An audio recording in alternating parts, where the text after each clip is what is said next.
Welcome everyone to another episode of the Young Turks. Jake is still gone. I am Johnny DeRola, and I sort of subconsciously just pronounced our name the way Mark Thompson does a little bit, because he's here and he's influencing me as he does everyone with his amazing voice. Oh, wow, that's kind of nice. What did you do? I want to hear it again. Yeah. No, I can't. You're on the spot. No, I can't do it. No. I don't even know what you're talking about, but You know, I think you said. I like that. Welcome to the Young Turks. No. What I say is, it's what I say now every time I leave the building. I say, Young Turks. Like I always say it a little bit like that. But Because anyway, when I come in, I should. because Mark is here, Jared Jackson also here. Somebody must have accidentally moved your chair over here. I thought you're supposed to be over there. What's going on? The thing is sometimes you sneak in, and then once the camera's on, you can't move me. It's over. Yeah, you had your own climate control community over there. Now you're going to have to swim with the rest of us. It's always great when Jared's at the main table. I saw a comment on, I think, YouTube that said, it's kind of messed up that they make him sit over there. Wait, you think we told him to sit over there? He wanted to sit over there. Most of the time, I'm not even sitting over there. He does not want to get us on him, is the truth. Yes. Yeah. Yes. Okay, that said, lots of news. We are going to return to one of my personal favorite topics, fuel efficiency, transportation, energy, all mashed together, and we're moving in the wrong direction. But at least we're moving fast in the wrong direction. We've got that. Oh, there is a story out of Louisiana, a story of injustice in our criminal justice system that I saw Sean King tweeting about. That is mind-blowing. And it's still ongoing. This isn't a story that we have a resolution for. Perhaps you can get involved, actually. But we're going to start off with the biggest story of the day, the legal circus that is Rudy Giuliani. Rudy Giuliani just joined Trump's legal defense team in the past couple of days, basically, and he's already making breakthroughs in the case for the other side.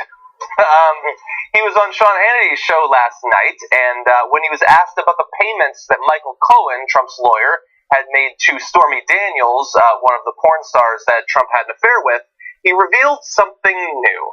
Let's take a look.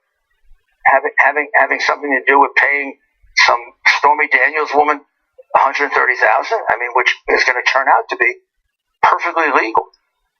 That money was not campaign money. Sorry, I'm giving you a fact now that you don't know. It's not campaign money. No campaign finance violation. So they funneled it through the law firm. And the president repaid it. Oh, I didn't know he did. Yeah, there's no campaign finance law. Zero. That is great. Everything that Rudy Giuliani said is awesome, but I love Sean Hannity's. Oh, I didn't know that. You just revealed way too much. Please just read the cards, Rudy.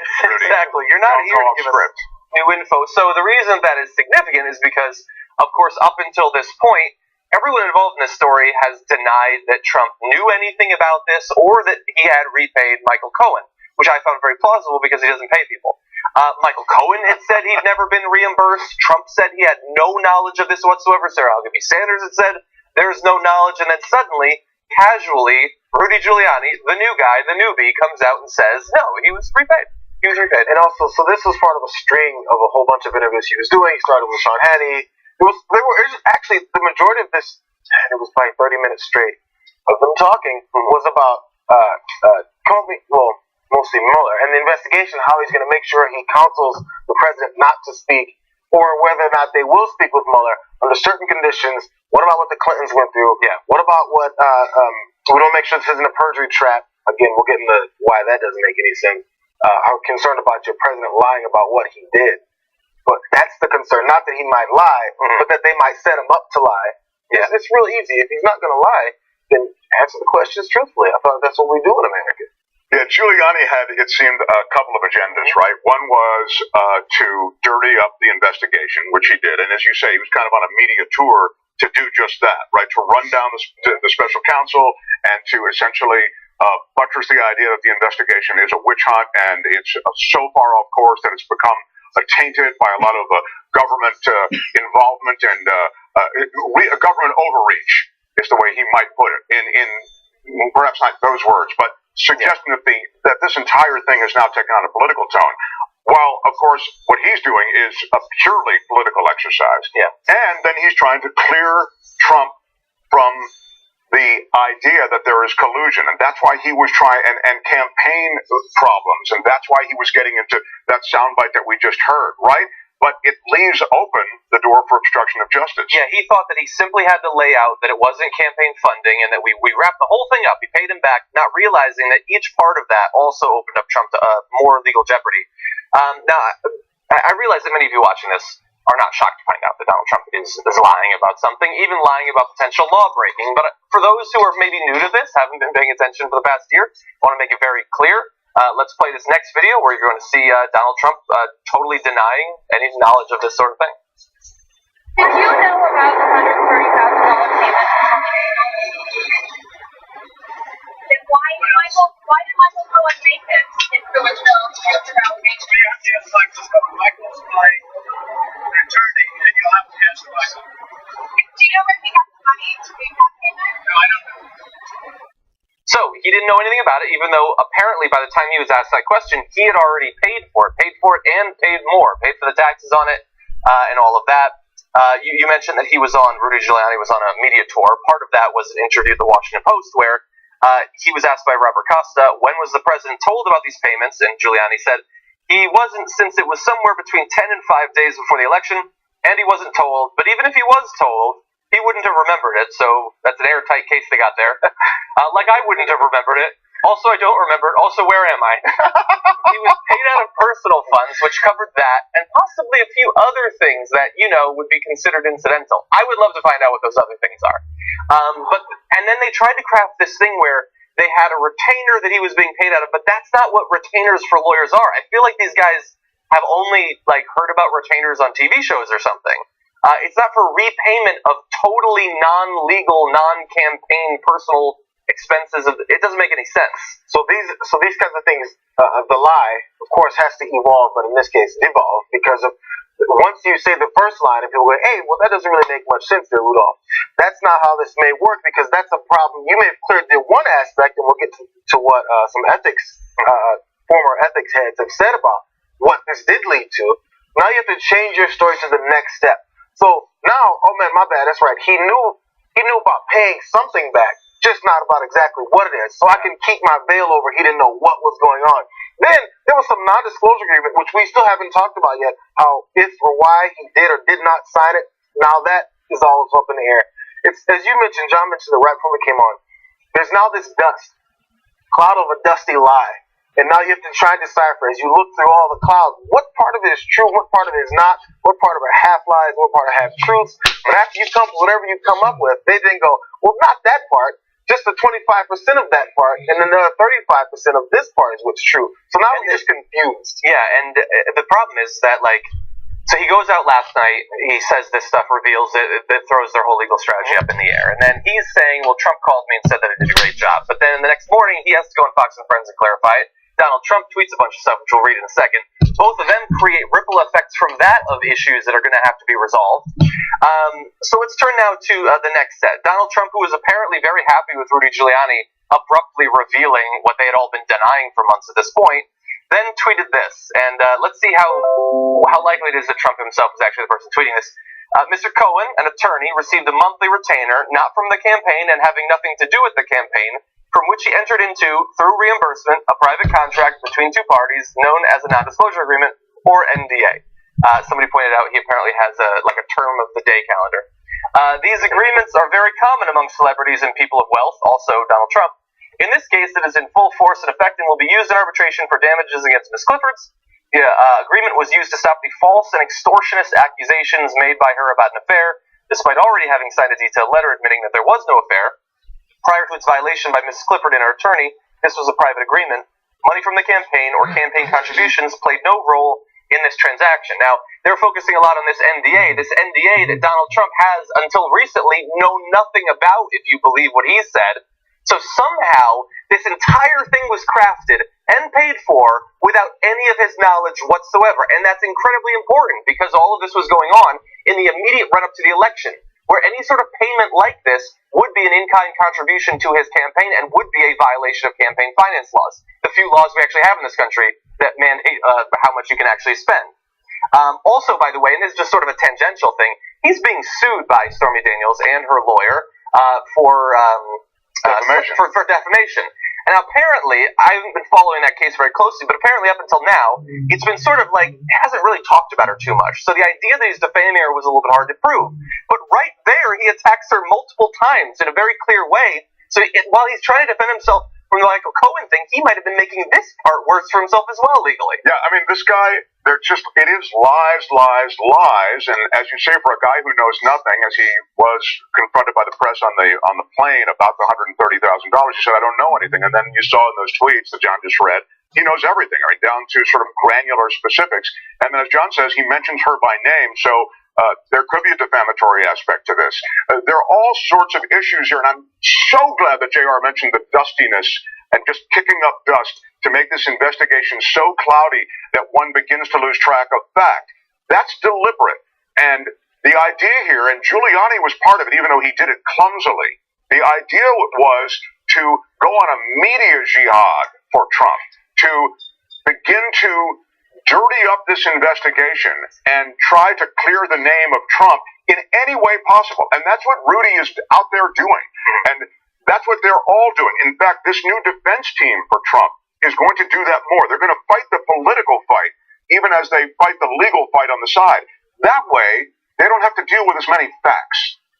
Because then people who support this administration blindly, they already know that's how it works for the base. So as long as there's no clear-cut facts that come out to make someone have to change their mind, where they go, wow, that happened? The way that there was a surprise in Sean Hannity's voice when he said, oh, really? Like when you stop and go, yeah, how do I keep going with this? That can't be there. If it's there, then there's no more arguments where people can say, oh, you just hate the president. But as long as there's still this cloud of unsure facts floating around and lies floating around, the sycophants can say, oh, you just hate our president. Yeah. Stop this. Because I don't know what's going on because it's hard to tell. Yeah, exactly, and they're not getting any accurate information. Also, for one of the reasons I find this to be interesting is Rudy Giuliani and others are saying that Cohen didn't do anything, Trump didn't do anything, but in fact, the person who should be investigated are all of the investigators in this matter, because what they're doing in relation to Michael Cohen is illegal and immoral and all of that. They keep attacking that and all of that. But here's the thing. They're investigating Michael Cohen for good reason, and the reasons keep getting better every day. If he is saying that he wasn't repaid, and he said that multiple times, although we now find out that he has been being repaid month after month until eventually it was all repaid, why is he lying about that? What possible explanation could there be for that? And Rudy Giuliani actually doesn't have a good response to that. If we could go to video 7, actually, you're going to see Giuliani attempting to cover for that obvious follow-up to what he had revealed on Hannity's show. something that did stand out to me, I remember when Michael Cohen was interviewed about it, and it seemed like he was saying that he was never reimbursed that $130,000, and now it sounds like the story's changing. Well, he was definitely reimbursed. There's no doubt about it. So why did he say he wasn't? Maybe. First of all, if we had to defend this as not being a campaign contribution, I think we could do that. This was for personal reasons. This was the president had been hurt personally, not politically, personally so much, and the first lady by some of the false allegations. That one more false allegation, 6 years old. I think he was trying to help the family, and for that, the man is being treated like some kind of villain, and I think he was just being a good lawyer, a good man. There's no explanation there as to why he would have lied about that. And also, if he was just helping him out of the goodness of his heart, has nothing to do with the campaign, why was he paid back at all? If he was just helping him out, that seems a little bit odd. Or was he paid back? Or was he paid back? I mean, who knows? And here's the thing, that is important, because as you alluded to, there are potential, that could have been illegal as well. Former President Obama ethics chief Norm Eisen is, and by the way, he's just one of many saying this, the revelation that the president repaid Michael Cohen may prove that Trump broke the law by failing to disclose the loan from Cohen on his federal presidential financial disclosures. So, look, if it was about the campaign, or if he didn't pay him back, then Michael Cohen likely broke campaign finance laws. If it wasn't about the campaign and Trump did pay him back, then it looks like Trump violated laws having to do with financial disclosures. And they really have to choose their poison here. Yeah, but you saw Giuliani default to that there was no problem with campaign contributions being used to pay Michael Cohen. You see him default to that position. They want to claim that high legal ground. But as you said, John, there are other areas of the law that are clearly running afoul of. And so I don't know how they put out all these fires. So that's why I say they're just really waging a public media campaign now. They're really just trying to win the sentiments of the public, such that the drumbeat of end this investigation gets so loud that something has to be done, or you undercut the results of the investigation. Who knew? And Ainsley Earhart would be the one who has the hard-hitting question. Yeah. So Michael Cohen said that he wasn't repaid. It seems like this is changing. He goes, well, he was. Usually that's where it would end. Instead, she said, so why did he say so? Yeah. The best follow-up questions are usually why, when, how. But she just straight up said, so why did he say so? Yeah. And he couldn't answer it. But then moved on. Whenever you don't want to answer, you go on to something personal. It hurt the president personally. Yeah, that was all just rhetoric. And you know, so much of this, and you'll see this, I think, more in the days ahead, Giuliani and a lot of the people who Trump has surrounded himself with, they're full of an arrogance. They're full of political arrogance, and they're full of arrogance that comes from having a lot of money and power. And that's something else you should remember. Very rich people, and I'm not one of those people who just hates all rich people, but this is a pretty hateful group of rich people, and they're not used to playing by any rules at all. Not the rules, certainly, that you and I play by. And I think you're seeing that arrogance and not playing by the rules is being played out in a very transparent way. Yeah. By the way, there was one other way that last night, or I guess in the follow-up this morning, Rudy Giuliani undercut what they were trying to say. But one of his main missions on Fox and Friends was to say that this had nothing to do with the campaign. He kept saying that. It had nothing to do with the campaign, was purely personal. He was just trying to protect the feelings of Melania Trump.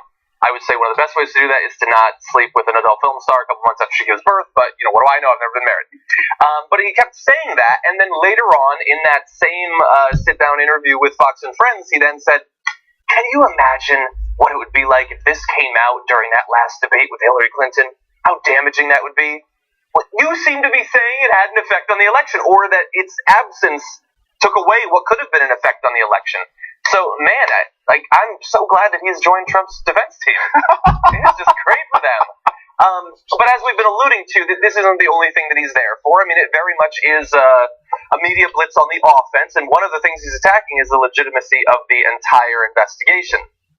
He said this, the basis of the case is dead. Sessions should step in and close it. There's been too much government misconduct. The crimes now have all been committed by the government and their agents, not by any of the almost 24 people that have been indicted or several that have already pled guilty to charges coming out of the investigation. Not them.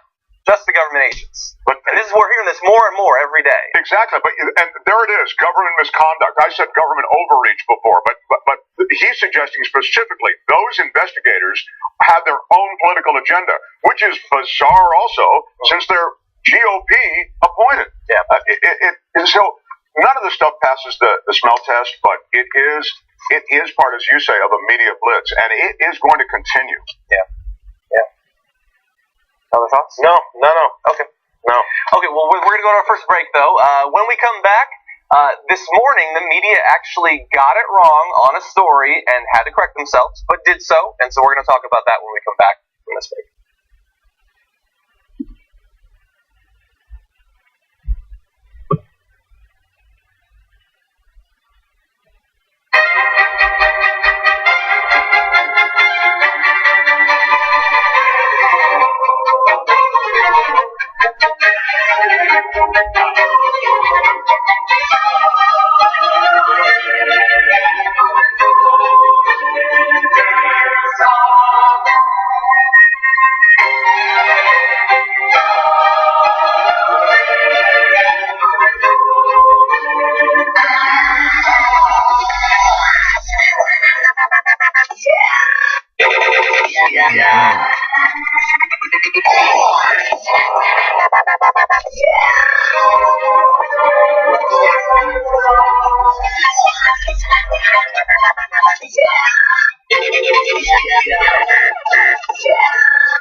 The theory that some progressives had about Trump getting elected being a good thing because he would destroy so badly that people would be ready to throw in support for a true progressive. But I'm worried that the opposite is happening, that Trump is so extreme and so disastrous that he has now desensitized us to politicians that we typically would not like and not support. Even on the right, like, oh, if we could just impeach Trump and then we can have Pence. It's changed our standards. It's lowered our standards for politicians. So, Anna, that's a great point. Now, all of a sudden, Corker's the middle? Are you kidding me? And what do the Democrats do? They just accept it. They're thrilled because they're like, well, that's the number one trick they have, which is, well, you can't vote for the other guy. You know, we have a better deal. Better than what? Better than Trump. Oh, my God. You want to talk about damning with faint praise. You want to talk about a low bar. They have lowered the bar so low that it's at Trump. Well, the Young Turks, the Runner Show, it's going to be awesome. We're going to open it. Drop it. We became the first ever daily online web television show. No, the Constitution is the very core of America. The fact that we don't spy on American citizens, that we get a warrant, that we go to a judge, that we have a procedure, that we have due process, that is America. On top of it, they go, why don't they just stay at their own schools? You gotta realize something. These schools suck. They want people to pull themselves up by their bootstraps. You ain't got no straps, you ain't got no boots. He lit these fires and trash bins all around town out of frustration. 99th Most Viewed channel today on YouTube. It's the Shorties Award. Best web host.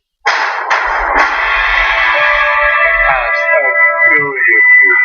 Voice Award winner, News and Information Channel, The Young Turks. Oh, another web. The Young Turks. Can I curse? Yeah. For those of you watching on live stream, yes, we have adopted a pet iguana that showed up at our door. Haunted version in the dark with our silhouettes. It's opening up my head. Now let's get the best line of the debate. It was definitely the one it gets wrong.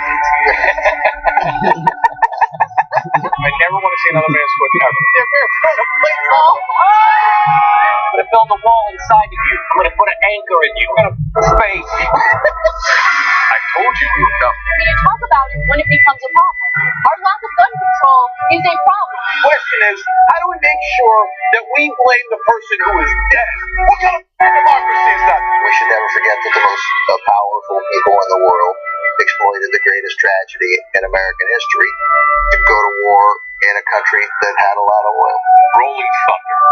That's what this show is.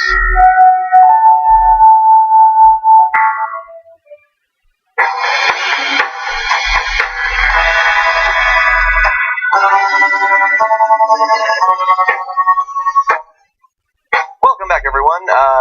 We are the Young Turks. I'm Johnny Roller. We've got Mark Thompson, Jared Jackson here as well. Let's see. Before we throw back to the news, I want to read some of your tweets. Miss Cat Holmes, I think, summarized how we're all feeling today. Gotta love stupid Watergate. That is true. God damn, are they incompetent? Yeah. Even at lying. Trump has been practicing lying for 60 years conservatively. He's still terrible at it. Yeah, you know, I feel like Watergate, they were the gold medalists of liars. I mean, again, in our American political history, even though the original crime was so stupid and was surrounded by all these idiots doing it. Yeah. But the break-in I'm talking about. But you're right. These guys, they would never even make the cut they would never make the cut to even qualify in the lying Olympics. No. And let's see, Smegman said, I like how rich people can casually buy people's silence. What can't money buy? And they say it so much. No, there was a lot of talking that we didn't get to that I listened to Giuliani and those guys go through today.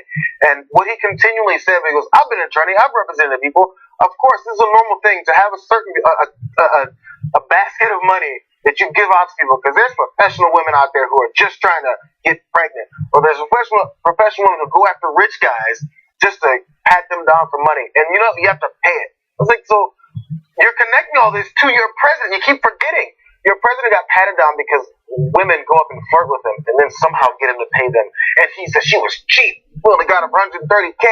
That still seems like a lot of money. Yeah, I think it's starting to get so bad for these rich married men that these women sleep with them and then want money. It's almost enough to make you think they should just sleep with their wives instead and not cheat. It's getting to that point.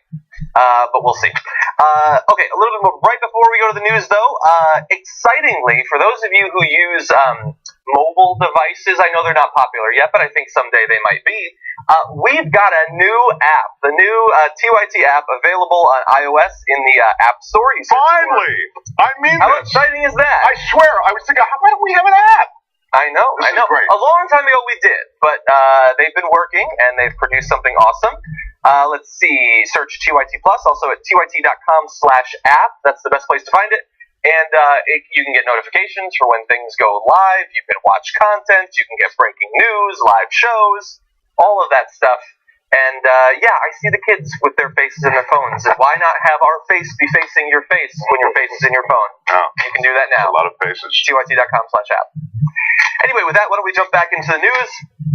So this morning, NBC News had provocative information about Michael Cohen. Apparently, he had been wiretapped by federal investigators, and beyond that, they had actually captured a phone call between Michael Cohen and a number associated with the White House, which would be significant. It seems like, when we read that Michael Cohen, President Trump, had been talking immediately after the raid of Cohen's office. And even more, they'd apparently been wiretapping him for a couple of weeks before that. So God only knows how much information they got.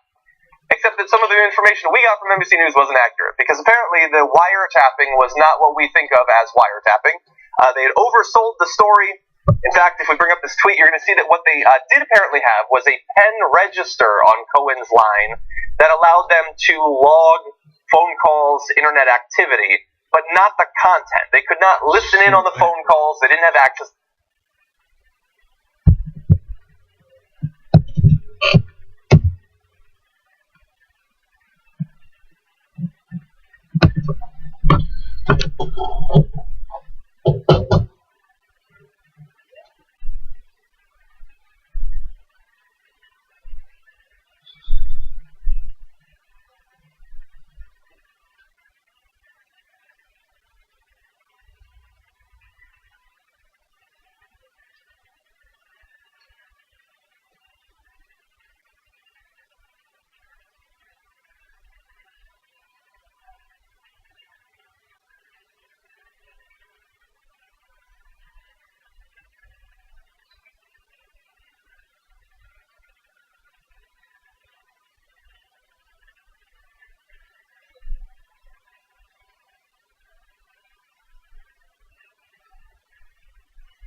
if he's his fixer, I'm assuming he's not just his adult film star hookup fixer. That doesn't seem like a full-time job. I don't know how busy Donald Trump has been.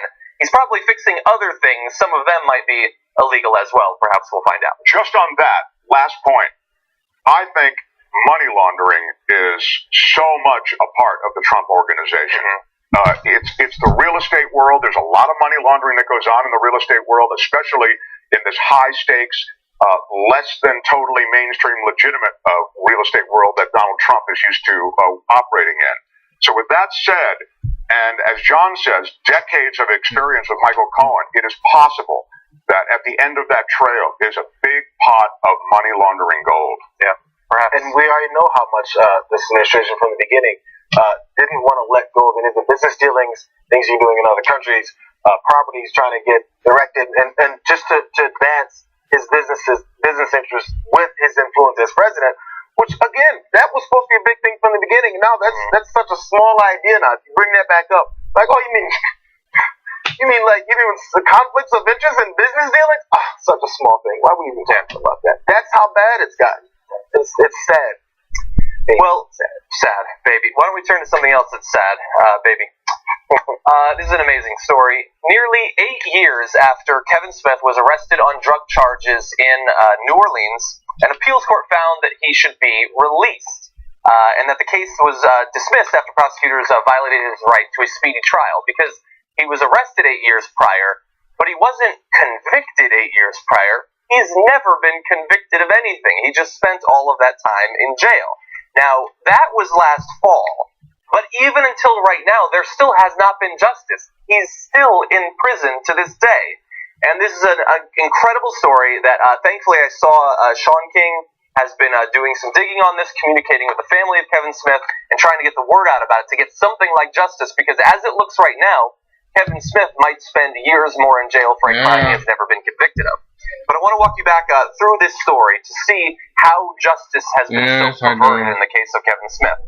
In February of 2010, police in the New Orleans neighborhood of Carrollton raided a home where they said a 43-year-old man named Kevin Smith lived. Police claimed that they found small baggies of cocaine in a safe in the home. According to Smith's attorney, however, Smith did not actually reside at that address, which seems like the sort of thing that could be confirmed after 8 years, but perhaps not. He was arrested on drug charges nonetheless. Because of a previous conviction, the DA's office had the ability, even though Smith was just facing a nonviolent drug charge, to prosecute him under a repeat felony statute in the state that would lead up to 20 years in prison. Because he theoretically could have done some cocaine? I mean, that by itself, if that was the only thing here, that would seem like a huge perversion of what should be justice in this country. But it goes worse than that. Smith has never been convicted of the crime that he was arrested for that cocaine. Smith sat in jail for the rest of 2010 and all of 2011. He was locked up for all of 2012 because his defense requested continuances several times, and the court was closed due to Hurricane Isaac that fall. And then he was in jail for 2013, 2014, and 2015. In 2014, he was offered a plea deal. They'd let him go on time served if he would plead guilty. He refused, probably because he feels he didn't actually commit the crime that he'd already spent years in prison for. And so he stayed for 2015, 2016, all of 2017, until finally, in November of 2017, the judge in Smith's case granted a defense motion to quash the indictment against him. And so it sounded like finally there would be justice at that point, but there has not been. Thankfully, the family of Kevin Smith reached out to Sean King, I believe on Instagram actually, which is interesting, it's the modern world we live in, and said this: "Good morning, Mr. King. Kevin is still incarcerated. He was released from Orleans Parish Prison. However, the parole board is holding him until March 4th, 2022. The Orleans Parish District Attorney was very sore that he was not convicted, so Kevin believes that he has something to do with him being held on the parole end. He had been in jail since February of 2010. Kevin is currently being held at the River Correctional Facility, which is, not for nothing, a private prison, with a profit motive to keep him in there as long as possible." And the reason that they're holding him is because he didn't change an address or something. It's some ridiculous clerical thing. I mean, truly, there is no justice associated with this story, meaning there is no wrongdoing that has been proven that is associated with this story. It is obscene on so many levels. And then you're right, at the end of it, he's shoved into a private prison, which is clearly associated with profit. But it's heartbreaking to see this year after year, and the family of Kevin Smith is begging for some kind of justice. There can be no justice now. This is a life stolen. Yeah. Again, even if so the deal to plead guilty and then you get released for time served. They already dragged him in there for some other previous crime that was. I'm not sure what it was. You mentioned it was probably pretty. The cocaine? Yeah, no, that was what they did. There's a prior for that. So think about how that system works. We're going to drag you in because there's something prior that we had about you. You say you plead guilty to this now and you serve, 8 years or so, 7 years for it now. And so think about now when you're free. You have this on your record because you pled guilty. Then, say in the future they want to round you up again. Hey, you pled guilty to something back in 2018 that you served all this time for. What did you do then? That doesn't get put in as an asterisk that he pled guilty so he can get out. It was in this, he pled guilty because he did that stuff. Yeah. And now we get to continue to round you up. You have this record. You don't get a job. You can't even make anything of yourself. You're a pariah in society. All that is admitted. That's another reason why you say, no, I'm not going to agree to you just rounding me up and continue to do this. So then in response to that, you take that as an insult as a prosecutor. We've heard about the pride of prosecutors like, no, we're not going to let this guy out. We're going to find a way to continue to drag this through a legal system and keep him locked up until he understands we control him for no reason. Last thing, I heard Michael Caputo, who was part of the Trump campaign, keeps complaining about how he has all these legal fees. And he's on Tucker Carlson's show last night complaining about it because, that's what people usually who have been dragged through the legal system have to do is go on Tucker Carlson's show and complain about it. I had to raise a GoFundMe page. My kids can't go to college the way I told them they're going to go to because I'm paying all these legal fees just because I was associated with a crime administration. This guy's complaining on TV about it. But while this man in Louisiana, tell me his name again, Kevin Smith is sitting in jail. He's not on TV complaining about how he's getting run through the legal system and has no money to pay for it. We're listening to guys like Michael Caputo, and I can't say the words I want to say about him, complain on TV every day about it. But this is our legal system providing one person with a voice and nothing for anyone else. Yeah. He's going to be in prison until 2022. What are we going to do about it? No, you're right, and you're right. There's prosecutorial ego and aggression that is unchecked and continues to be sort of baked into the system. The reason they want him to plead guilty for time served is because their numbers are helped by that, right? That's a check. Okay, we were able to get a confession and admission of guilt in that case. It's wrong, and I'm so glad that JR mentioned the ripple effect when it comes time to reconstitute your life. Right now, you're out of prison after 8 years. How the hell are you going to restart your life? It's hard enough. You've been behind on everything from technology to your family life. You have no group of friends. You have no connections to help you begin any kind of professional relationships that might be able to begin to build an economic viability to your life. Add to that, you pled guilty to a felony. Yeah, it makes total sense that he would push back on that, and yet it also makes total sense that this system won't allow it. Yeah, and it could be that if he didn't plead guilty, and then eventually they find that he was held all these years for nothing.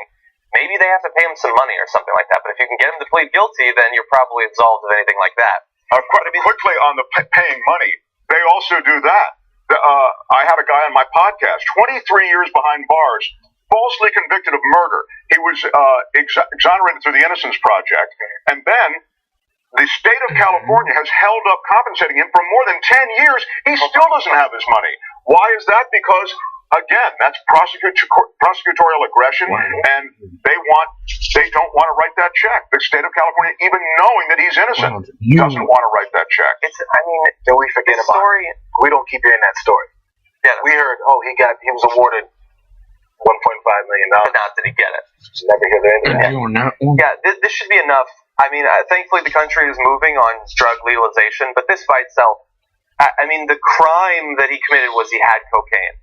So let's say, it's a crazy hypothetical, what if we hadn't arrested him, they hadn't caught him, and he had done the cocaine? Can you imagine if that had happened? Who cares? Who cares if he had done cocaine? First of all, I'm shocked that somebody spent time in jail for cocaine as opposed to other drugs. Generally, they give that a pass because it's usually people in suits and ties that do cocaine. But you're going to say 8 years? If I spent a week in jail, I would literally bring it up in every conversation I ever had because it'd be the worst thing that ever happened to me, other than possibly some of my time in the Arctic. That would be devastating. He's spent 8 years, and he might be looking at 4 more. I'm shocked that there's not more suicide in cases like this. Like this guy, if this guy gets out today, and if we give him $1 million, his life has still been, in many ways, ruined, certainly irreparably altered at this point. But he's looking at years more with his family, spending almost a decade just trying desperately to get something approaching justice.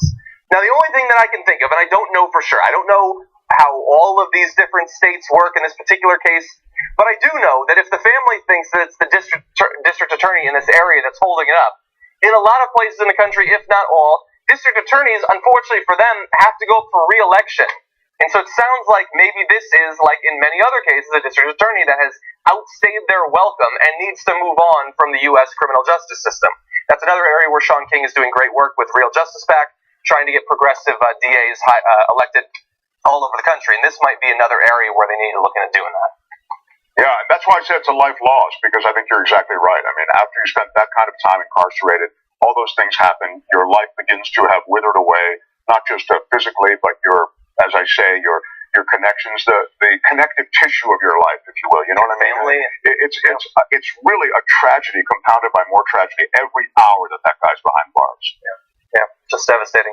Anyway, I'm so glad that he's spreading the news on that. Another story similar to it. Anyway, with that, we're going to take our second break. When we come back, much more to get to.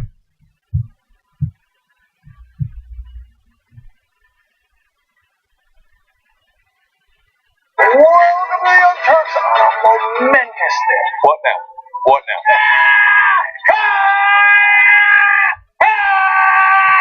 We get animated about this. Yes, we're not the robots on TV.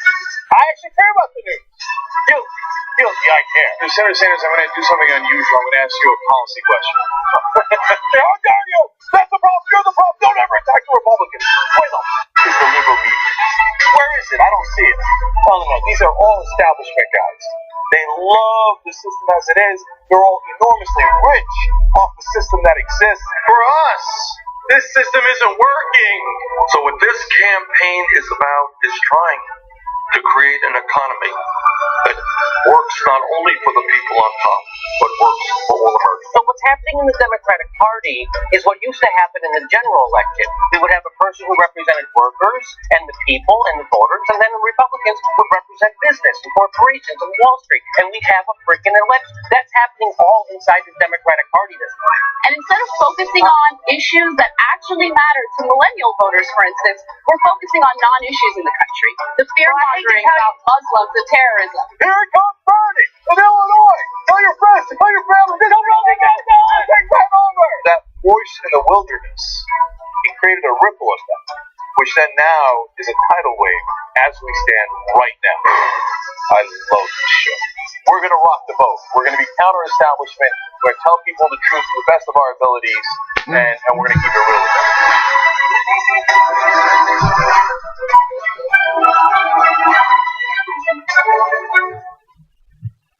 Do you trust the establishment media? The United States economy has never been better. Monetary policy is spectacular. Everybody thought Jamie Dimon was the king of Wall Street last week.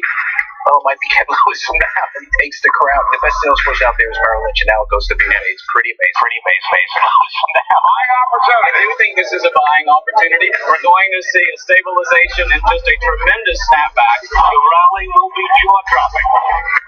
The Occupy Wall Street movement is not a spontaneous protest against economic inequality. This is what we mean by the establishment press. It is a well thought out campaign to bring down the infrastructure of this country. The embarrassment is that I'm given credibility in this world because of the disappointment that the public has in what the news media does. I'm the former chairman of the Veterans Committee, and I learned a little bit about the cost of war. What the president is trying to do, and I agree with him, is to do everything that we can without going to war. So what you say to your critics, I'm talking about Democratic critics, who say, you know what, he's really just a socialist pacifist. I I very rarely read in any coverage of Bernie that he's a socialist. Bernie Sanders is a socialist, for God's sake. Most analysts are saying that Hillary Clinton's going to win in a landslide. I continue to believe Mr. Trump will not be president. I got Trump at 279, 259. Wait a minute. I know you don't believe that. Sorry,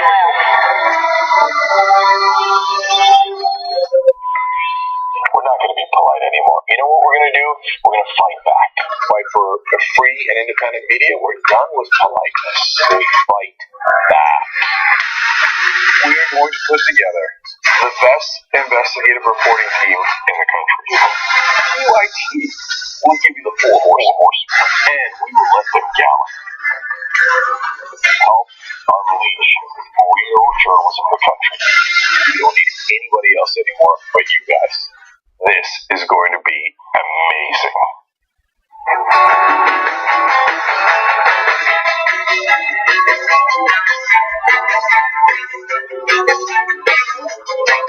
Welcome back to the first hour of the Young Turks. I'm John Rolla, joined today by Jared Jackson and Mark Thompson.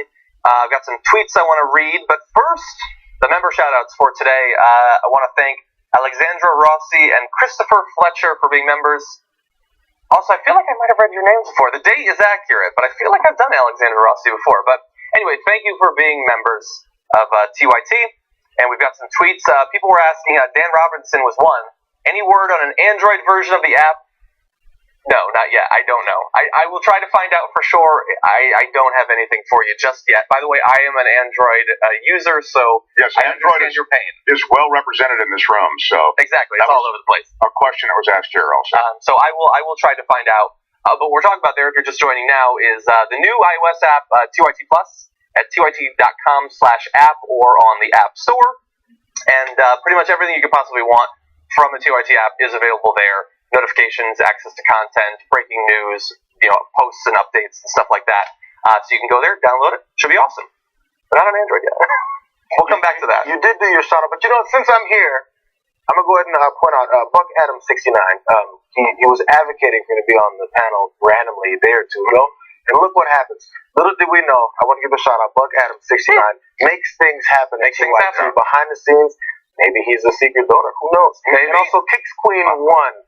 Cool peoples. I have to shout them out. They both did? Kicks Queen 1 is another. Okay. Now, Buck Adams 69, Kicks Queen 1. Who knew that they had the juice here? Yeah. But they do.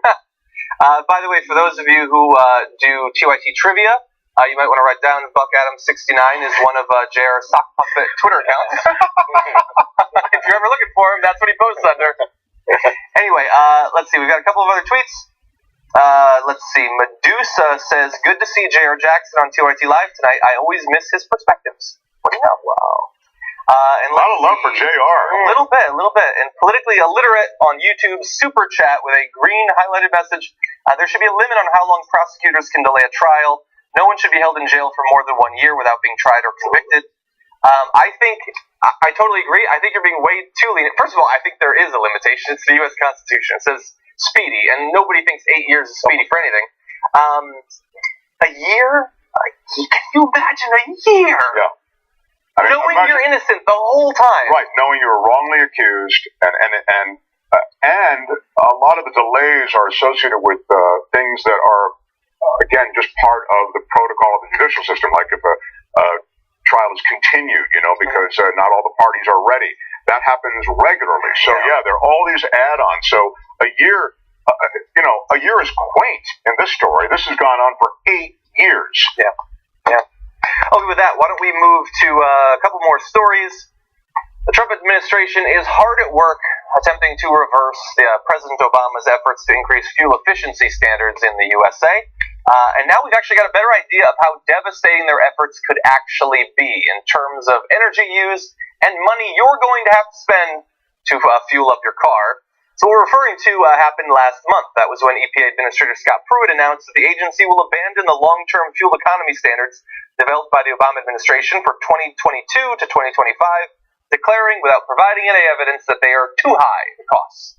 A coalition of 17 states and D.C. filed suit against the administration on Tuesday, charging that it acted arbitrarily and capriciously in jettisoning those requirements. Hold off 1 second on that.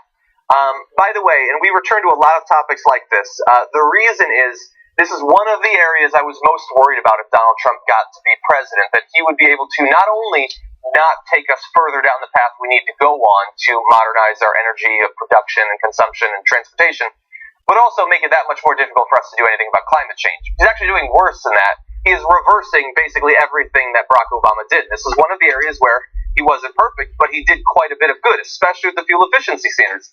That was absolutely huge and difficult to do that with all the opposition from the auto lobby. But now they're being jettisoned. And so let's talk about how devastating that's going to be. If you bring up this chart, a little bit complex, but what it's measuring, let's bring that up now, Sean, is increase in annual U.S. oil demand from freezing those CAF standards. So instead of increasingly efficient cars, we are going to have them to be locked in where they are now. And so we're going to need more and more fuel over time. Until finally in 2035, that's 881,000 barrels extra per day that we're going to be consuming simply because we won't be increasing our CAF standards. That is a gargantuan amount of fuel that we might be consuming. The reason that there's different ones is it depends on the price of oil and all of that. But if oil does not radically increase in price, we're going to be using something like 1 million extra barrels every single day. Not because we're driving bigger cars or because we're driving faster or anything, simply because they chose to reverse these CAF standards. Yeah, the CAF stand for corporate average fuel economy, and the idea that it's just about fuel economy. There's so many other things associated with this rollback besides just fuel economy, right? The kind of cars that pollute the environment, that discharge not only carbon, and so we're talking about a situation involving the whole globe and climate change, but even if you put that aside, and I don't think you can, but all right, we'll put it aside for a moment, the poisons generated that are discharged into the atmosphere create all kinds of other health issues for Americans, for the Americans like the people who buy cars and live here, and that these corporations really only care about in the moment that they're purchasing fuel and automobiles. And one more word on that. When you look at cancer rates going up and you look at lung disease and cardio problems that Americans seem to be plagued by, they're related to the environment that we operate in. So this is all going to feed that.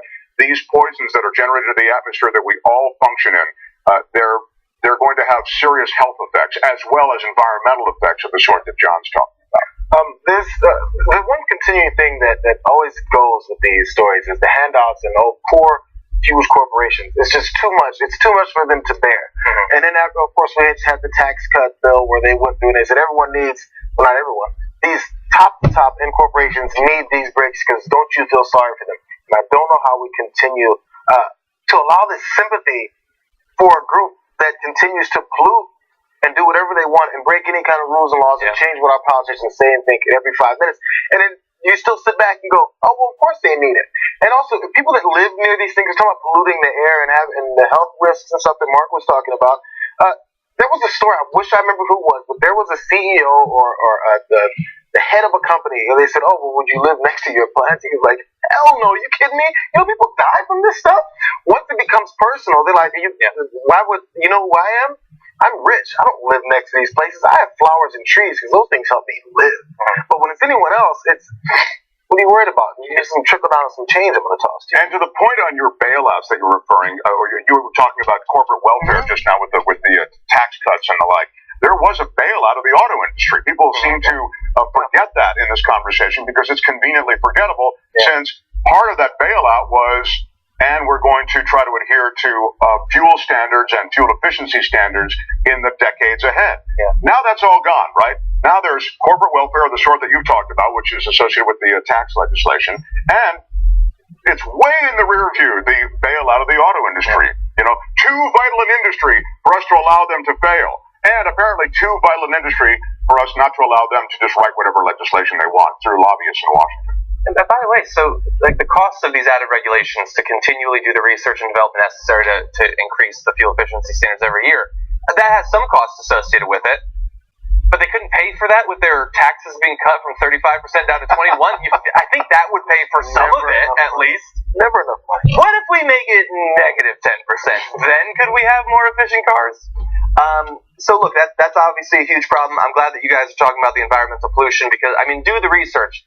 the energy that the oil that we burn and all of that, the coal, all of that, it literally kills millions of people every single year around the globe. And like, you can avoid some of that by living in a nice fancy area, but you still at the end of the day have to breathe some of the same air as the rest of us. And so they're willing to kill so many people to make a little bit more money. And then on top of it, they still want to freeze healthcare things too. It's all connected. Then when people do get sick for various reasons, then there's no way you can pay for a chance to take care of yourself after that happens. It's you're screwed, and then you're screwed after that. I know you'll get the last frame, but just on that point, leave aside those who can't pay for the healthcare. As John says, everyone will be affected by the pollution. Rich people, poor people. You can move to suburban Connecticut. You can move to suburban Texas into oil country, but out in the pristine wild lands of Texas. But you're still breathing this air. And if you look at surveys of the United States of America now, the air quality is not good. I mean, in some areas, there's a toxicity that has measurable health effects. So, to your point, John, very, very important to hear. I mean, these health effects will last for generations to come. Exactly. And by the way, if that isn't convincing enough, think about your pocketbook as well, because having to buy all of that extra fuel is going to. It's not like the companies are paying for that. You're going to pay for that. So all of this extra cost is being taken off of Ford and Toyota and put onto you, and it's a lot. Purchasing that extra fuel is going to cost between $193 to $236 billion additional dollars between now and 2035, and it will only go up from there if we don't get some sort of rational, progressive president to put back into effect these CAF standards. That is a lot of money for you to have to pay on top of everything else. And by the way, we've mentioned climate change. If we can bring up this last chart, you're going to see the additional emissions, not all the emissions the cars are going to put out, the extra emissions. And it is just a devastating amount. The highest estimate is 114 million metric tons by 2035. And I understand that not everybody can follow all the science on this and all the news on the climate change, but I am here to tell you we cannot afford to also add 114 million metric tons off of just this totally unnecessary backtracking on CAF standards. Yeah. On top of everything else. Don't worry about the oil companies. They're doing fine. At the end of all of this, you're going to have the economic burden that we just talked about. That is to say, the oil prices, you're going to be paying more for that gas and more of it because the fuel efficiencies are going to go way, way down. And you're going to have the health effects, which will be at an all-time high in terms of their toxicity. There is no upside to this except if you're in the corporations associated with the oil industry and oil exploration. And that is why I've invested heavily in Exxon. But it hurts me to have to do that. I'm kidding. I haven't done that. But there's an actual full disclosure. It's a common argument just amongst people around, in conversation over lunch. Oh man, or you go get your gas, and you look up and you go, man, you see how much gas is now? Everyone talks about it, and it's relative to where you're living. I was just in Orlando over the weekend, and I was noticing how it's cheaper than it is here, but it's not significantly. It's just cheaper, and I'm sure people in Orlando or in cheaper areas still complain because it used to be lower. Well, I remember back in the day, gas was 89 cents a gallon. I can't believe I just put $72 into my gas tank just this one time. Yeah. So when you're complaining about that, don't forget this is all connected. So when you're paying for all this extra gas money, no one's ever said, man, gas is only $2.50. I wish it was $3.50. So when you complain about it every day, no one's ever loved it. Why doesn't that translate into you wanting to change it from all these different levels and how they help employ these types of problems? Energy costs are baked into the cost of living. So your energy costs for fuel of any kind is going to be something that you really just can't get around. Yeah. And as a result, it will affect the cost of living in this country going forward. Yeah. Yeah. And look, there are ways that you can attempt to, at least on a personal level, break free of this. Whether it's, an electric car or, hydrogen car, whatever, or if it's getting solar panels on your house. Now, of course, you have to have a certain level of resources to be able to do either of those things. And there's certainly a lot of places in the U.S. where it's still not practical to have an electric car. It's becoming, that argument makes less and less sense with cars that go 250 miles on electricity. But still, they are more expensive, which is more and more reason why we need to subsidize these sorts of things to help them become a larger part of the market. Now, thankfully, when it comes to the cars, Barack Obama did exactly that. When I owned an electric car, I got a couple of $1,000s back thanks to the laws that they had passed. I don't anticipate Donald Trump doing that sort of thing, and so it becomes even more the province of the middle class or the wealthy, which is really unfortunate because everybody should be able to move beyond this disgusting fetish that we have for using oil and coal and other forms of dirty energy. All My car the was Donald awesome. I love Trump, that car. I love it. I don't have it anymore, but I loved it. all the Donald Trump administration subsidies are going to the swamp monsters. They're going to the swampers. I saw that. Yeah, I'm sorry. There's nothing that makes him more mad and more likely to throw stuff than talking about electric cars. Anyway. Muscle cars. This is America. Yeah. I want to smell that gas. My electric car is pretty fast. Not saying anything, I'm just saying. Anyway, with that, we do have to end the first hour. I want to give the second hour all the time that they need to get through all the news that they've got. But thank you guys for joining us. Mark Thompson, Jared Jackson, always good to have you on the panel. John Adirola on my podcast next week. It's called The Edge with Mark Thompson. So check out Johnny next week. Do that. And also, True North on Go90. It's free. It's on iOS and Android, by the way. Also in your browser, go take a look. Myself and Shivala Madlina working our way through the Arctic with a group of climate scientists. And it's good. It's good. It's more than free. It is good. If it wasn't, I would lie to you, but it is actually good. So anyway, take a look at that. And most importantly, that's JR Love. Come on. Follow him on Instagram or something. I don't know. Anyway, thank you guys. We're going to take a break. Come back with the second hour. Don't go anywhere.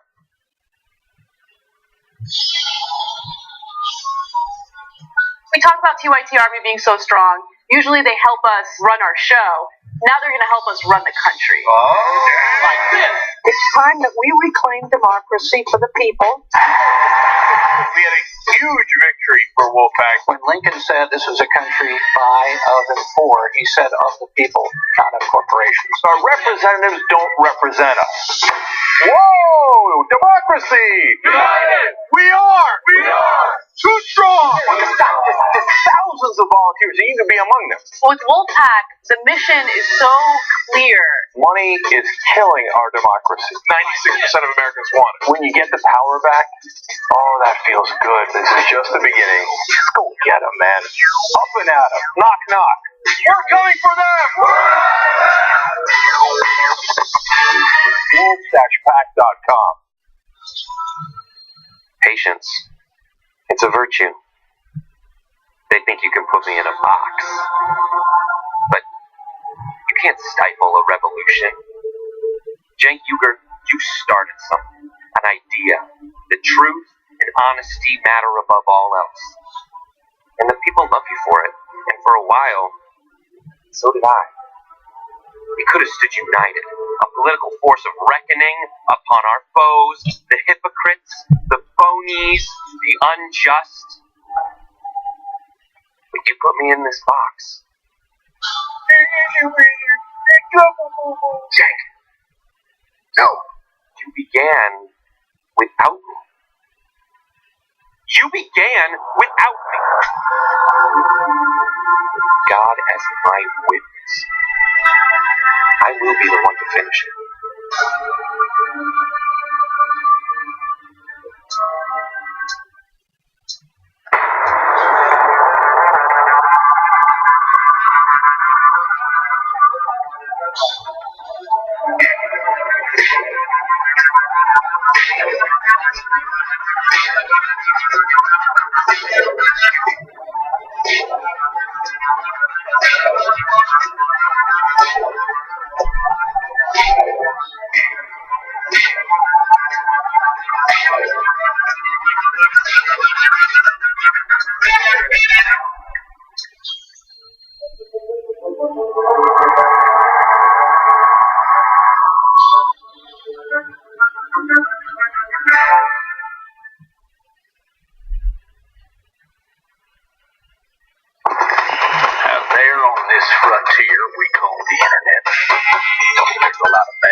Here's why.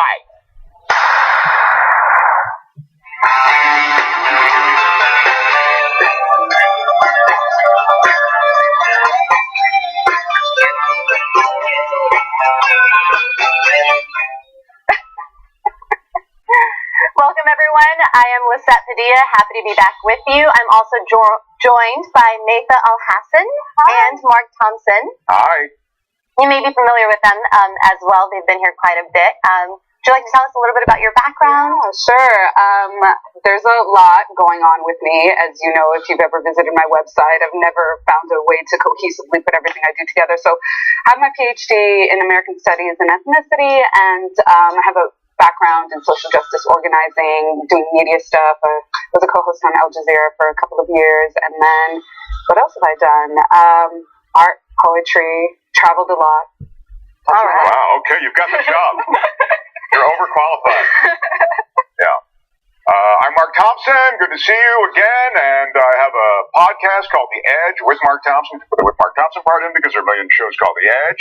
It's a pleasure to be here. I have a PhD from the streets. Yeah. No, it's great. It's really a pleasure to be on the panel with you both. Thank you. Good to be with you. Likewise. It's good to be back. To start off with our first story, we're going to be talking about Stephen Clark. You might be familiar with the story already. So Stephen Clark, as you may remember, was fatally shot and killed by Sacramento police officers. And even though he was not armed, there are some conflicting videos and evidence that suggests that this may have been unnecessary for other reasons as well. Now, there are contradicting reports on how many shots Stephen Clark was hit with, as well as where those shots entered his body. Now, the Sacramento coroner's report states that Clark was hit 3 times in the back and 7 times total, but the Clark family actually hired an independent investigator who states that the total number of shots was actually 8, and 6 of those shots were fired on his back.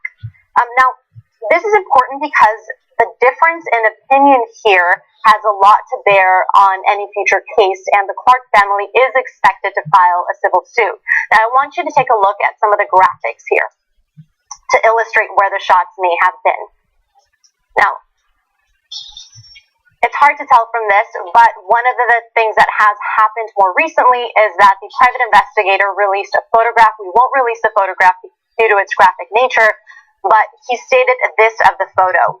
Experts may have different opinions, but a picture is a picture. A picture does not have an opinion. Yeah, they're saying essentially, look, I don't care what these bought and paid for coroners are saying. We're trying to support a certain narrative. In this case, the argument goes, right, that supporting a law enforcement narrative. So that would mean that most of the shots are in the front, right? The more shots that are in the back, the more law enforcement is on thin ice. It's like, why did you shoot a guy who's running away from you? Right. In other words, there's no threat to you if he's running away from you, is the thinking. So, in essence, that's why that the private investigator released those photos, that they're damning. The cops keep the narrative going about how there's a threat to their lives, and that's really and really that's what's underpinning the whole law enforcement story. Well, what should tell you a lot is the way that the police story continues to change consistently. So that's always the question, which is whose story is remaining consistent and whose story changes. And we've already seen this multiple times, the fact that the police have in different cities, like most recently in Brooklyn, have been charged with lying about finding a gun in an apartment. And then last year there's a whole series of investigations around cops planting fake evidence in traffic stops that were caught on tape. So this is not too inconsistent with how law enforcement has treated mostly black folks. And it should be said that Dr. Bennett Amalu, and we've talked about this before concerning the Stephen Clark case, comes from very reputable background, a very reputable background. He was the pathologist who was able to identify the brain injuries that led to the brain injuries in NFL players that led to a huge investigation and even a big Hollywood film around this topic. So his story has stayed the same. And I hope that the press isn't won over with the consistently morphing story of the police department. And, Malo said some really interesting things, which was that the coroners did not take the spinal cord out, which would have been necessary. It would have been tricky, but it would have been necessary to really assess the damages to the body. And the fact that when he flipped over the body, he also saw the shots to the back, which, again, they could have missed in their first account as well. So, I kind of trust the guy who has a long background in history in this work, and also yes, he was hired as a private investigator, as a private autopsy, private pathologist, but, he really has a lot more credibility than the police department. Yeah, I think in this particular case too, and in many cases, what is important is that the coroner's office will typically perform an autopsy, and in performing that autopsy and gathering evidence, body parts are removed, things are changed, holes are poked into the body. Like it becomes something that it wasn't in its original form after the incident. And when we have private investigators and pathologists, scientists taking a look at bodies during the second round, it can lead to a lot of discrepancies and perhaps errors. So that makes it a bit complicated. I think that that's something that will definitely be discussed more. But I think you're right that the narrative here is what's important. And regardless of whether it was 3 shots or 6 shots in the back, I think when we look at the footage, it's clear that some of this violence may have been completely unnecessary. And the DA there has a lot of questions about her reluctance to bring forth a prosecution. She has a lot of law enforcement money flowing into her campaign. And so that is something that Anne-Marie Schubert's her name. She's a friend of law enforcement, and so reluctant to bring any charges is the argument against these law enforcement officers. And that argument's backed up with a lot of evidence of law enforcement money is flowing into her campaign. So there is more than just some confusion about this. It would appear that there is money affecting this entire narrative as well.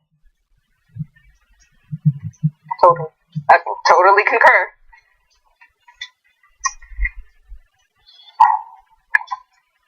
Okay. So Cambridge Analytica, the marketing research firm embroiled in the Facebook election scandal, is shutting down.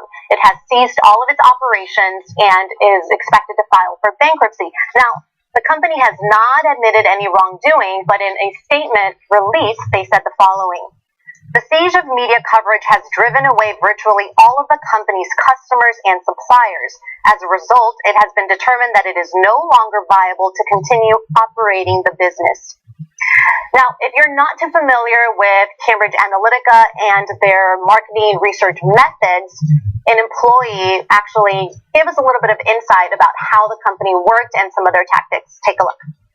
This app then crawls through your social network and captures all of that data.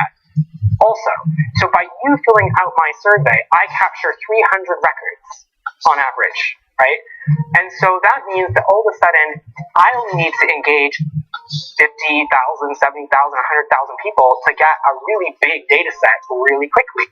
So while only about 300,000 people filled out the company's survey and accepted that their data be shared with the company, because these 300,000 or so people shared their data, they also inadvertently shared their friends' data, and their friends on Facebook were completely unaware of this. This is what people are very upset about, that their data may have been used in political ads and campaigns that they did not consent to. Yeah, this is like in the early days of HIV, they talked about the fact that, everyone you have sex with, you're having sex with everyone that they had sex with, and, that's how the virus spread. In this case, thanks for the visual. This suggests, well, I believe me, the visual can get a lot worse than that. It's how this entire data mining has spread. And by the way, I like that we've reached a point in the culture. I really mean it. I literally like it, that the authority in this story, who we got a little information and detail from, has that wild do with the pink, and it doesn't actually undercut his credibility. It actually reinforces his credibility, meaning, in the new world of technology, there's no dress code, there's nothing. Like, this is a more credible source. So it's an aside, but I kind of like that moment. let's make no mistake, though. Cambridge Analytica is it may be shutting down, or it may, but I think what's happening here is a little what happened with Blackwater. I was literally going to say that too. The private military service Blackwater, they closed down and they reconstitute themselves. There's a lot of different things, different companies that continue to do the same paramilitary operations that are both domestic and foreign. So I think that's what's going to happen here with Cambridge Analytica. They're closing down, but they've already reopened in another form under another name. So I'm not particularly encouraged by this at all. Right. Public condemnation doesn't equal demise or ultimate demise as well. And, for folks that don't know, Eric Prince behind Blackwater moves to Abu Dhabi, forms this company called EX something, and it probably is on its third or fourth iteration at this point to evade any sort of public scrutiny, linking him to a private mercenary company. So, yes, I completely agree with that. And the issue is that folks are probably going to get away with what they have done, and they're not going to be held culpable. I mean, there's this aggregate IQ as well, other sort of companies. And I will say that I do feel really, really shameful that I took that personality test of which city that I thought that I belonged to, because that's what this was mining. But the last thing I'll also say is that for as much as this is is being stigmatized, Cambridge Analytica, because it intervenes with our liberal democratic narrative, we've also evaded in drawing attention to another company that was also accused of data mining, Geophilia. It was in the news a couple of years ago, and I wish it got as much attention that Cambridge Analytica did, and I'll tell you why it didn't.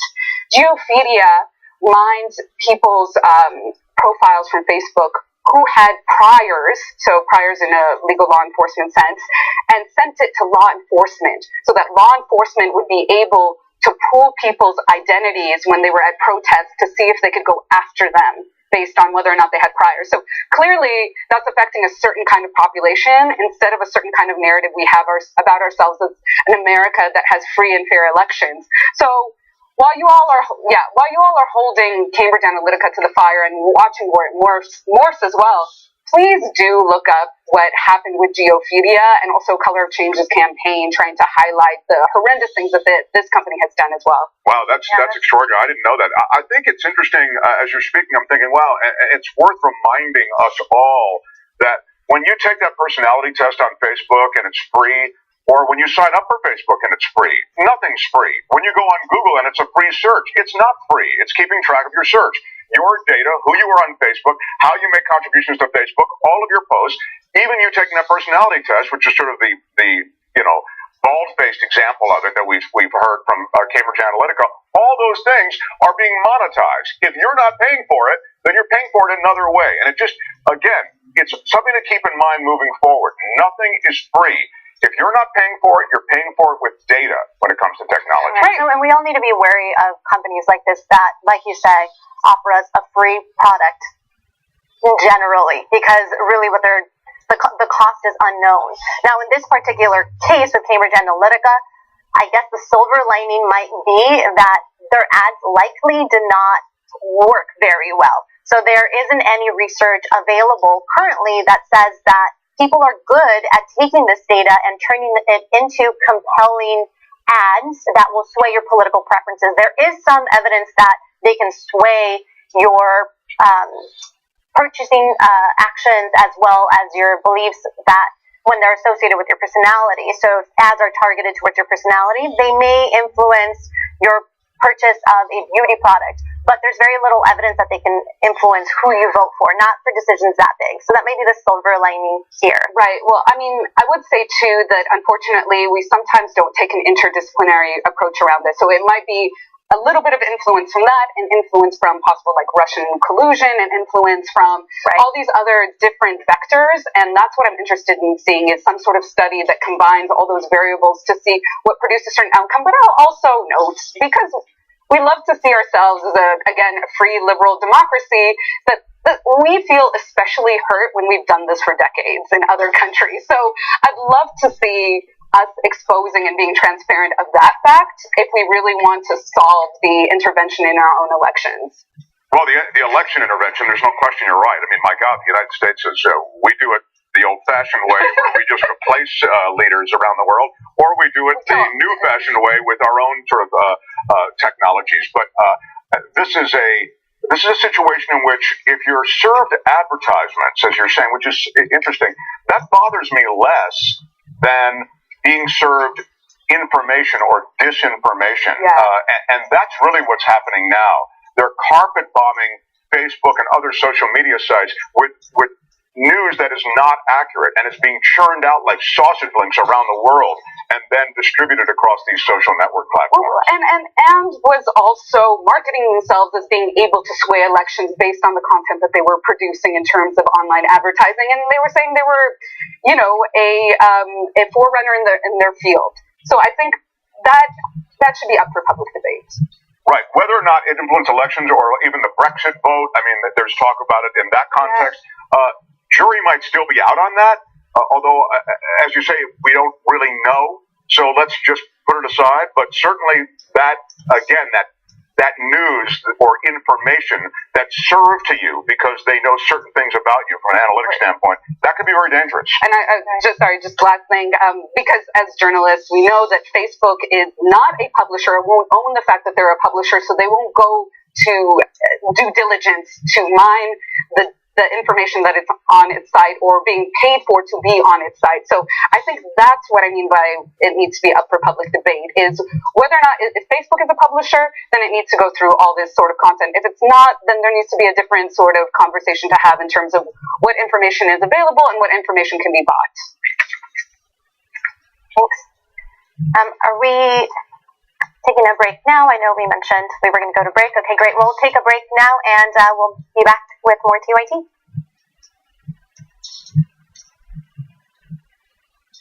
Just talked about during the main show about how 50% of people basically start losing it at 85, right? And then I realized how old my dad is, and he's not that far away from that age, and I know that I need to cherish and appreciate and really savor every moment I have with my parents now. But how do you balance your super stressful lifestyle?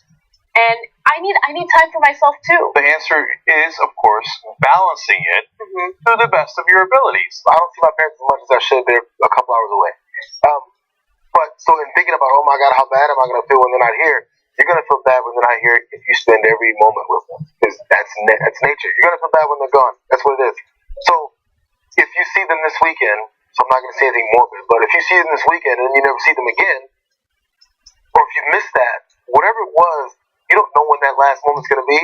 So everyone wants that perfect, everyone wants that. I want to be 95 years old and die in my bed with my entire family surrounding me peacefully. 0.5% of people probably die that way, So to hope for that means you're missing this moments of life right now. So, I mean, if we don't see them anymore after that, you're going to be sad. But if you did see them one more time before that, it didn't change much. This also gets to our earlier theme, which is how much we beat ourselves up. Because when I have a bad day, which I've had plenty recently, I'm for the rest of the week, I'm the worst. We all have this issue. Some people think they're skinnier or fatter than they really are. I totally think I'm this short, skinny kid because that's what I was in high school. And every time someone says, hey, big man, I was like, ooh. Or they put a big dude on me, I'm like, that guy's 6'5". I mean, look, that's why we do these post games. Interesting, little life lessons we think, right? Because I grew up with a perspective of being the strongest kid in the class. So I feel like I can guard a 6'5" guy no problem, right? Even though I'm barely kind of 5'9". But you grew up skinny, so you think you're the small guy. That's so funny, man. We cannot get out of our perspective. So Jimmy was convinced that Trump couldn't win the election. You guys have talked me into increasing the Trump's chances. No, keep underestimating it. 10-1 on Trump right now. Oh, I will take it. Finally. All show long for 3 hours. I'll give you $100. I win $1,000 to you. Really? You're going to give me $1,000? Yeah. Nomination or general election? He wins.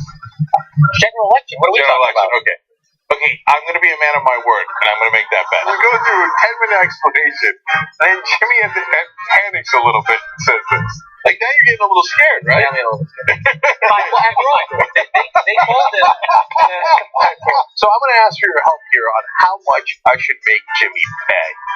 I think Jimmy's awesome. Welcome to old school extravaganza. It's Jimmy Dore versus Jake Huger. So $500 came in at only 5%, okay, and that was 2,113 votes. 18,051 votes. Wow. Let him go. Oh, no. 19,031 votes. Jimmy has a check. I have a goddamn check. Let me see this. Oh, I thought I had it. Oh, here it is. Here it is. Oh, you got it? I have a check right here. Love it. What I would like to do, Jake, is make a donation to the Justice Democrats, possibly, or how about the Wolfpack? No, seriously, Jimmy, that's a great thing for you. God bless you. Thank you for doing that.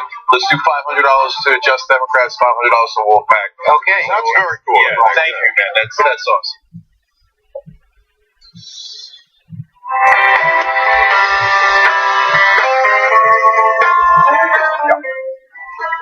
Welcome back. I'm here with Mesa and Mark. Thanks for joining us, and thank you so much for all your tweets. We got some really good ones. Lentil Soup says, any climate change strategy must not only include the fastest transformation of our energy system as is possible, but also extensive GHG recapture and reforestation projects. Just reducing emissions may not be enough to reverse the damage current policies are doing. They were talking about climate change and the new policies instituted by the Trump administration. They're going to roll back EPA standards for cars and the like. And yeah, you're right. It's just one aspect of a real forward-thinking climate change strategy. But there is certainly none of that in this administration, or probably even, to be fair, in the Obama administration. Of course, next to this administration, the Obama administration looks forward-thinking, and they didn't. It's not like they did nothing, but these guys are rolling the clock back. And AJ Beamish says Cambridge Analytica is now Emmer Data. They have not shut down, which goes back to your point, Mesa, that a lot of these companies, even though they shut down technically and they disband, the same members of the executive team, oftentimes like people in leadership roles, will go off and start a new company. Totally great point. Mark made that point too. We were tag teaming on that. We're all geniuses. we read a lot of Jeremy Hill too, probably. And Buddy Dusty says the combo of capitalism and the focus on this quarter's results are a deadly combo. If they had a 10 and 25-year plan, would car companies make the same decisions? And fools wanting these rollbacks will eventually be fired with huge golden parachutes, no consequences. That's exactly right. And of course, you're right. The time horizon for all these CEOs is quarter to quarter. That's why there's stock buybacks. That's why they drench their companies in all kinds of short-term gains. And there is no 5 or 10-year horizon except to show profits. And there's no corporate responsibility. The last thing I would say, especially when it comes to climate and environment, there's nothing. So the idea somehow that you leave sort of these corporate entities or these energy producing companies to self-police, it's laughable. I mean, they just dump toxins everywhere they can. And that's what we've seen, and with now government help. So, on to the next story. All right. The Washington Redskins cheerleaders are speaking out against team management, saying that they've been placed in unsafe and also uncomfortable situations. So to give you an example, during a trip to Costa Rica for a calendar photo shoot, many of the male team sponsors were present during the photo shoot, which was not communicated to them prior, and the women in this particular case were nude. They were also asked by the director of the team to escort some of these male team sponsors to nightclubs. In response to this is what one cheerleader had to say. They weren't putting a gun to our heads, but it was mandatory for us to go. We weren't asked, we were told. Other girls were devastated because we knew exactly what she was doing. Here she is referring to being asked to be escorts for nightclubs for some of the male sponsors. She also says that some of the women were crying. They were so devastated that this was happening to them. And one of the reasons for this devastation is that they explained that nowhere in their contracts did they state that they would be required to act as escorts or to pose nude in front of other sponsors. It simply wasn't there, so their expectations were misaligned. And it's really unfortunate to hear, because this is not something that happens just in sports. It happens in many different industries, and we are getting more and more of these stories coming out as well.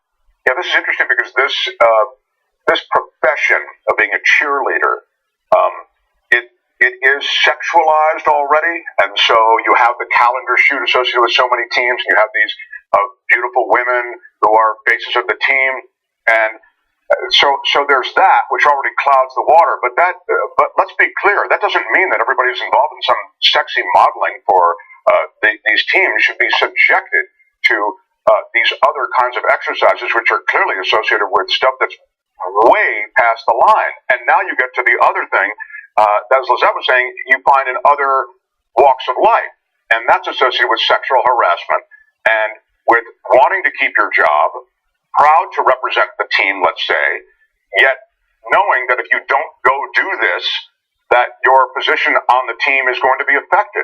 And so you realize that the pressures, professional pressures, associated with this sexualized job quickly get into dangerous territory. Yeah, and speaking of the Washington Redskins more specifically, they did some really grotesque things. For example, they put up on their website an interactive hot or not, where they had photographs of the cheerleaders and had people simply rate them. You can see them here.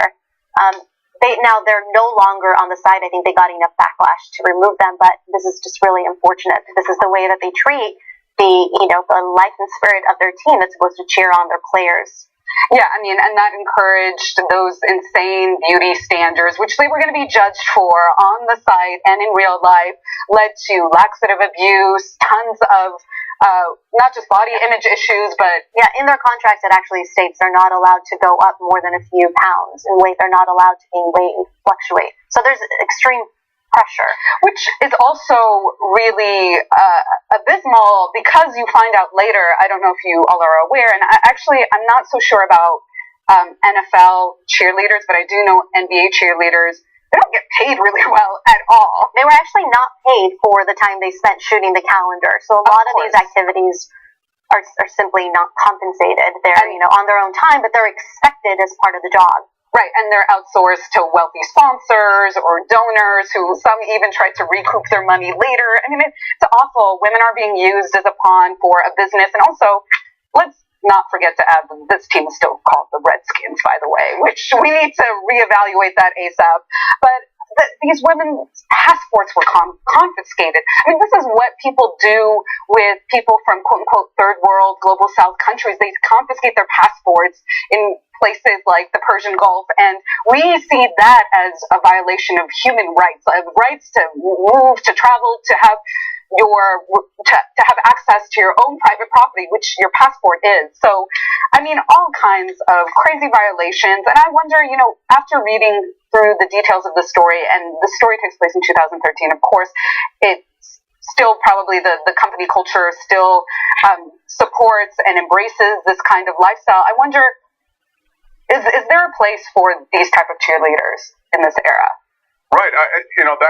That's a decent question, and because it's the NFL and that's such a powerful brand, there are a lot of women and men. I think there are a couple of men who also exist in these squads, right. But generally it's women who want to be on the sidelines. They want to cheer on the NFL team because, as I say, it's such a high-profile thing. But in general, if you read, as Lizette said, they're paid.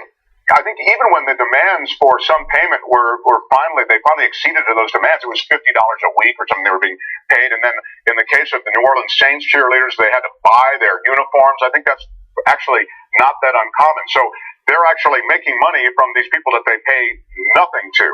And then you add to it this really seedy aspect of the job. I mean, the tales of this are pretty gross. Like they're on the road, they have to go on this guy's yacht. He's got a lot of money, and again, they don't have to go on, but there's a lot of pressure to go on, and you have the sense that if you don't participate, there'll be repercussions.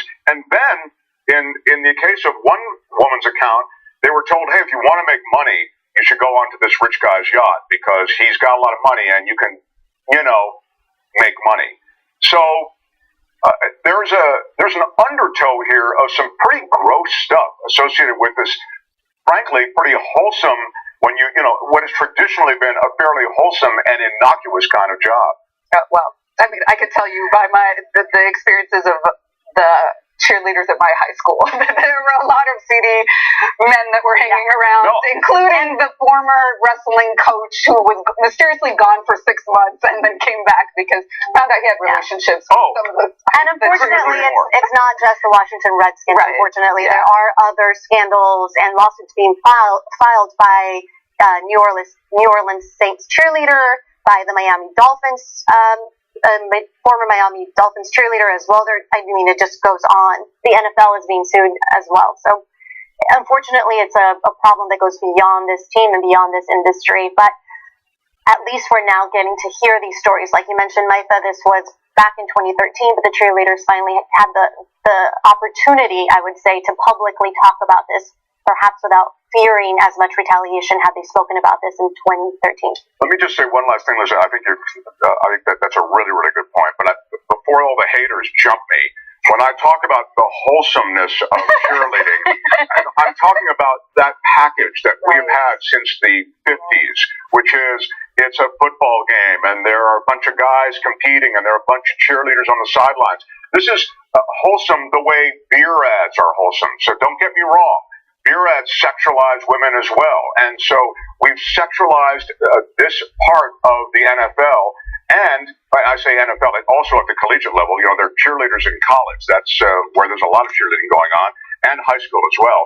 But just the point I want to make is that it's a much more complicated picture than just the wholesomeness of the sideline, let's go team, touchdown. Well, and I mean, the NFL has a lot to answer for, right? It's the treatment, it's the culture around the treatment of the cheerleaders, it is the names of these teams, it's the way that they've treated Colin Kaepernick, and as we said in an earlier story, the brain injuries, I think there needs to be some sort of a reassessment, I guess I should say, of what this pastime, this American pastime, is giving us, or the fact that we need to figure out how to hold them accountable as a nonprofit, right? As a they pay no taxes. They absolutely pay no taxes. So we're sitting with our hard-earned money to buy seats, to go to these games, or to watch Super Bowl or whatnot, and advertisers are paying millions upon millions of dollars to support this company that is a nonprofit. And so where is our money going?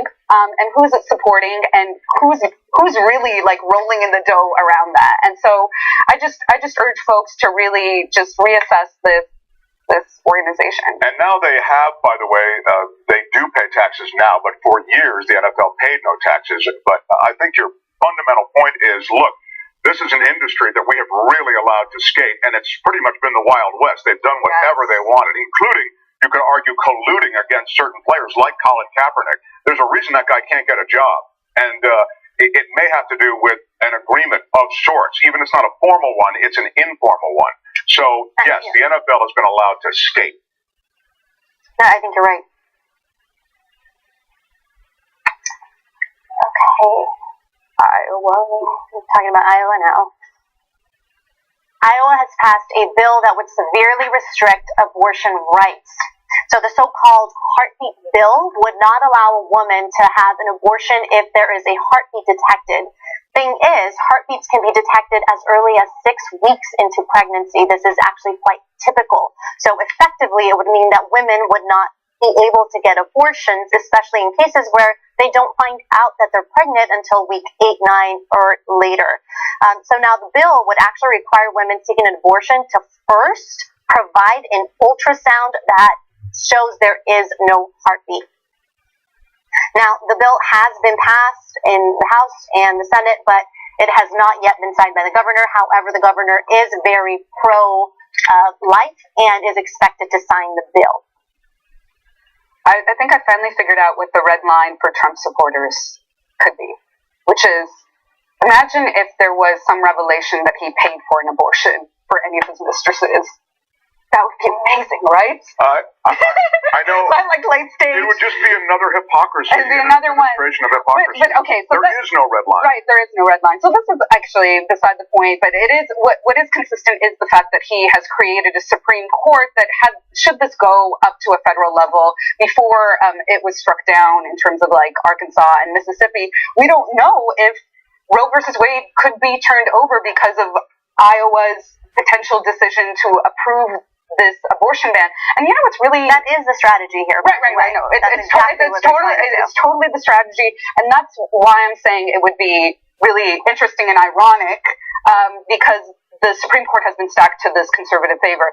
And women now are wearing these 1973 jewelry pieces to remind us how important it is to still continue to work and organize around protecting this right that we have. And you know, we could talk about the fact that the government has no right in controlling a woman's body. It's misogynistic, blah blah blah. What I find really interesting, though, is that these same conservatives have such a hard time with quote unquote creeping Sharia, with Sharia law being passed. They've passed bills that are anti-Sharia.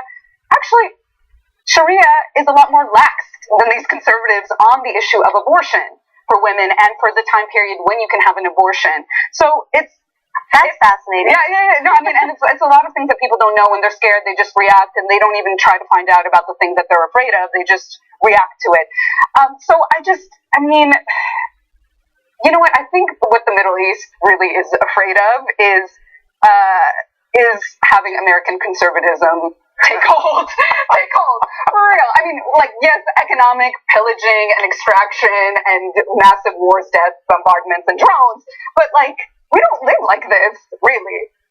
Boy, that speaks to how restrictive it is. If this culture that we associate, the general culture of the Middle East, which we associate with so restrictive, you'd say is actually less restrictive in this area. Any single time that it's adopted anything that's really conservative, it's either come from European colonizers or the West. So I'll give you an example. All the anti-homosexuality laws on the books are from the European colonizers' laws, all over, across the Middle East. How about the women? This is kind of a digression, just because you're on it and you mentioned it. How about the women, the women's rights, and this would fall under, it seems, women's rights. Right. So this is what's fascinating is in reaction to the Europeanization of their countries and the secularization, women put on headscarves to reclaim their rights. In the early, in the early 20th century. So there's a very dynamic relationship with what is considered a women's rights issue, and for some folks, it is the right to have their own relationship with their faith and the way that they narrate it. So places like Turkey and Syria outlawed the headscarf in public, in state institutions. So they would be arrested if they showed up as a teacher with a headscarf on. And so that's, for them, that was a huge movement, was to rile up against that. So things shift around a little bit, but we're definitely a lot more open around things like that in divorce. But this restriction that we're talking about, this abortion bill, then it's interesting to know that in the Middle East it would likely... Well, at a certain time period, you know, there's different strands of political thought, but definitely for people who follow, and there's also different religious traditions, right? Sure. People who follow Islam and the different kinds of rulings have a much more expansive understanding of the window for a woman's right to abortion and for contraception, which, of course, like the Catholic Church is revisiting. And be that as it may, when it comes back to this country and this Iowa bill, which will be signed, as you say, Lizette, it's really a play for a policy, a federal policy, and a Supreme Court case. And Roe v. Wade, it just didn't feel as though realistically that would ever be overturned or even get close to being overturned. I think now it's not only close, with a stacked court, it could go away.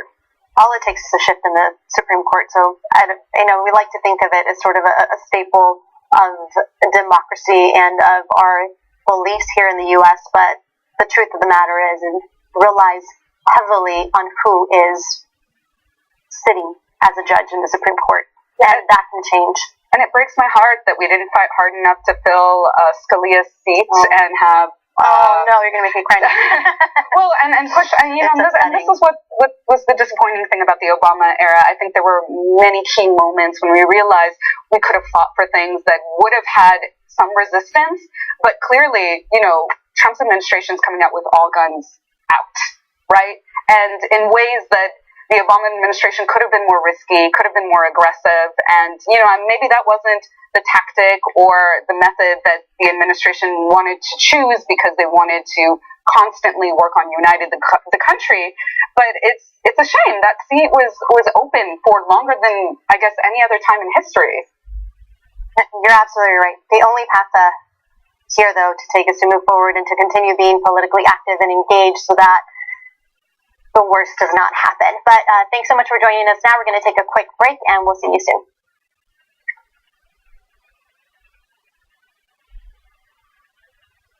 My name is Allison Hartson.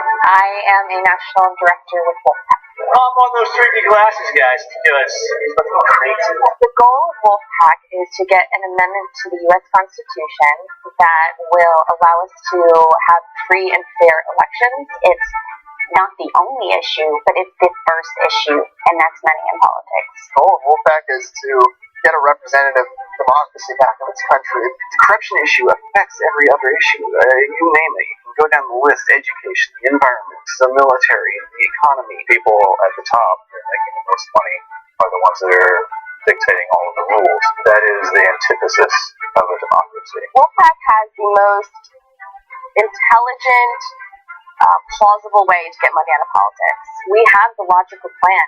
So what we're trying to do is to use the power that our forefathers gave us in the U.S. Constitution through Article 5.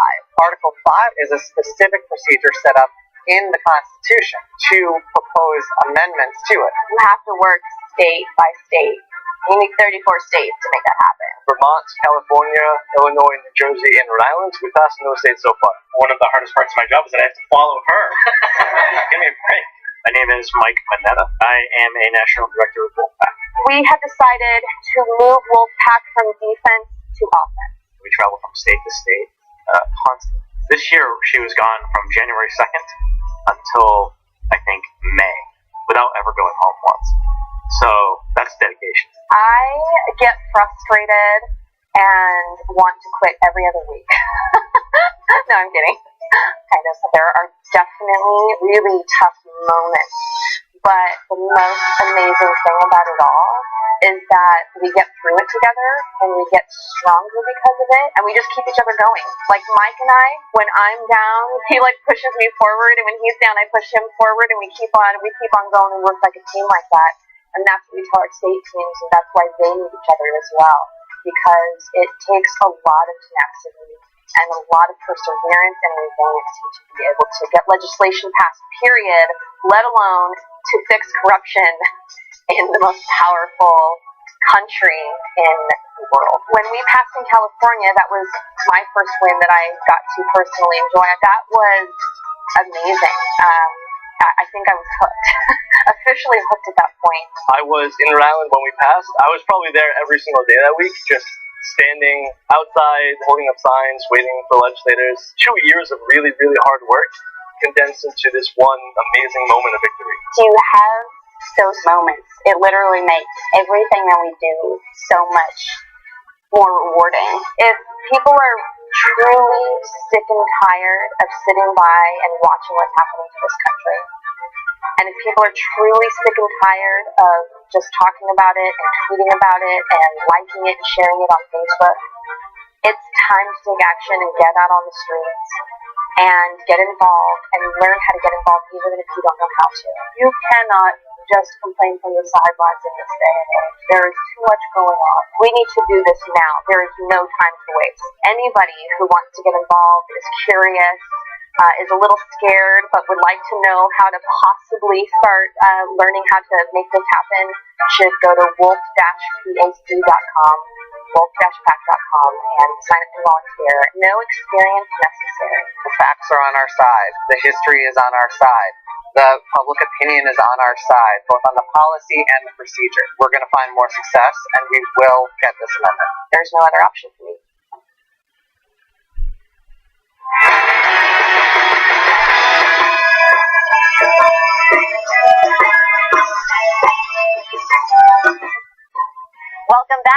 have some great comments from our YouTube super chat.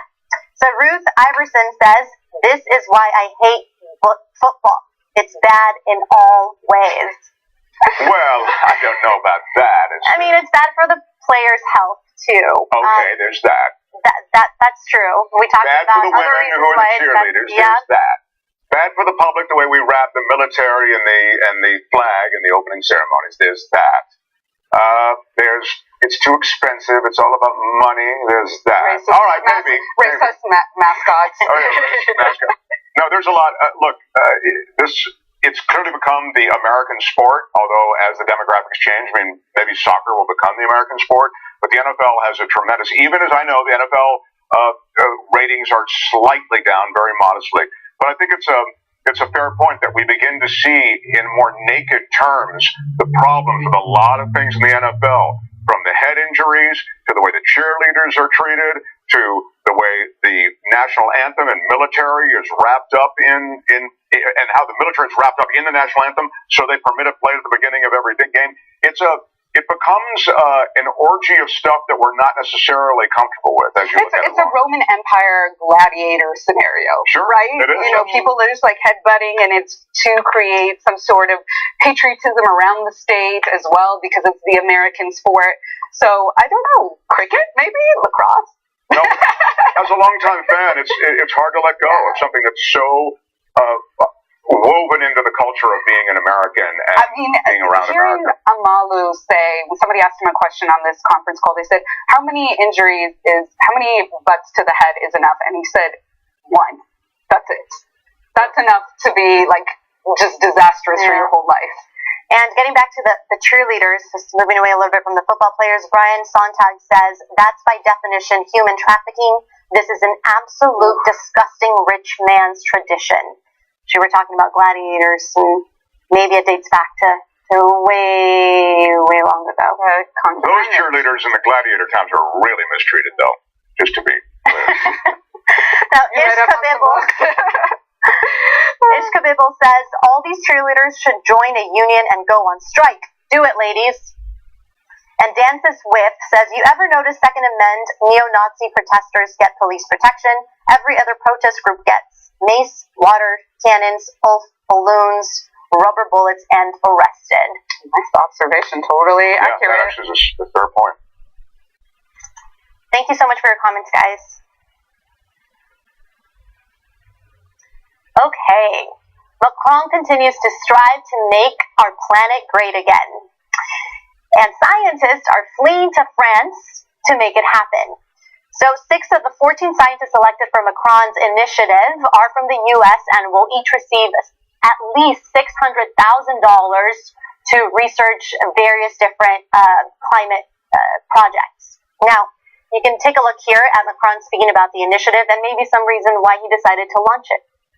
I call on them, come and work here with us. I reaffirm clearly that the Paris Agreement remains irreversible and will be implemented, not just by France, but by all the other nations.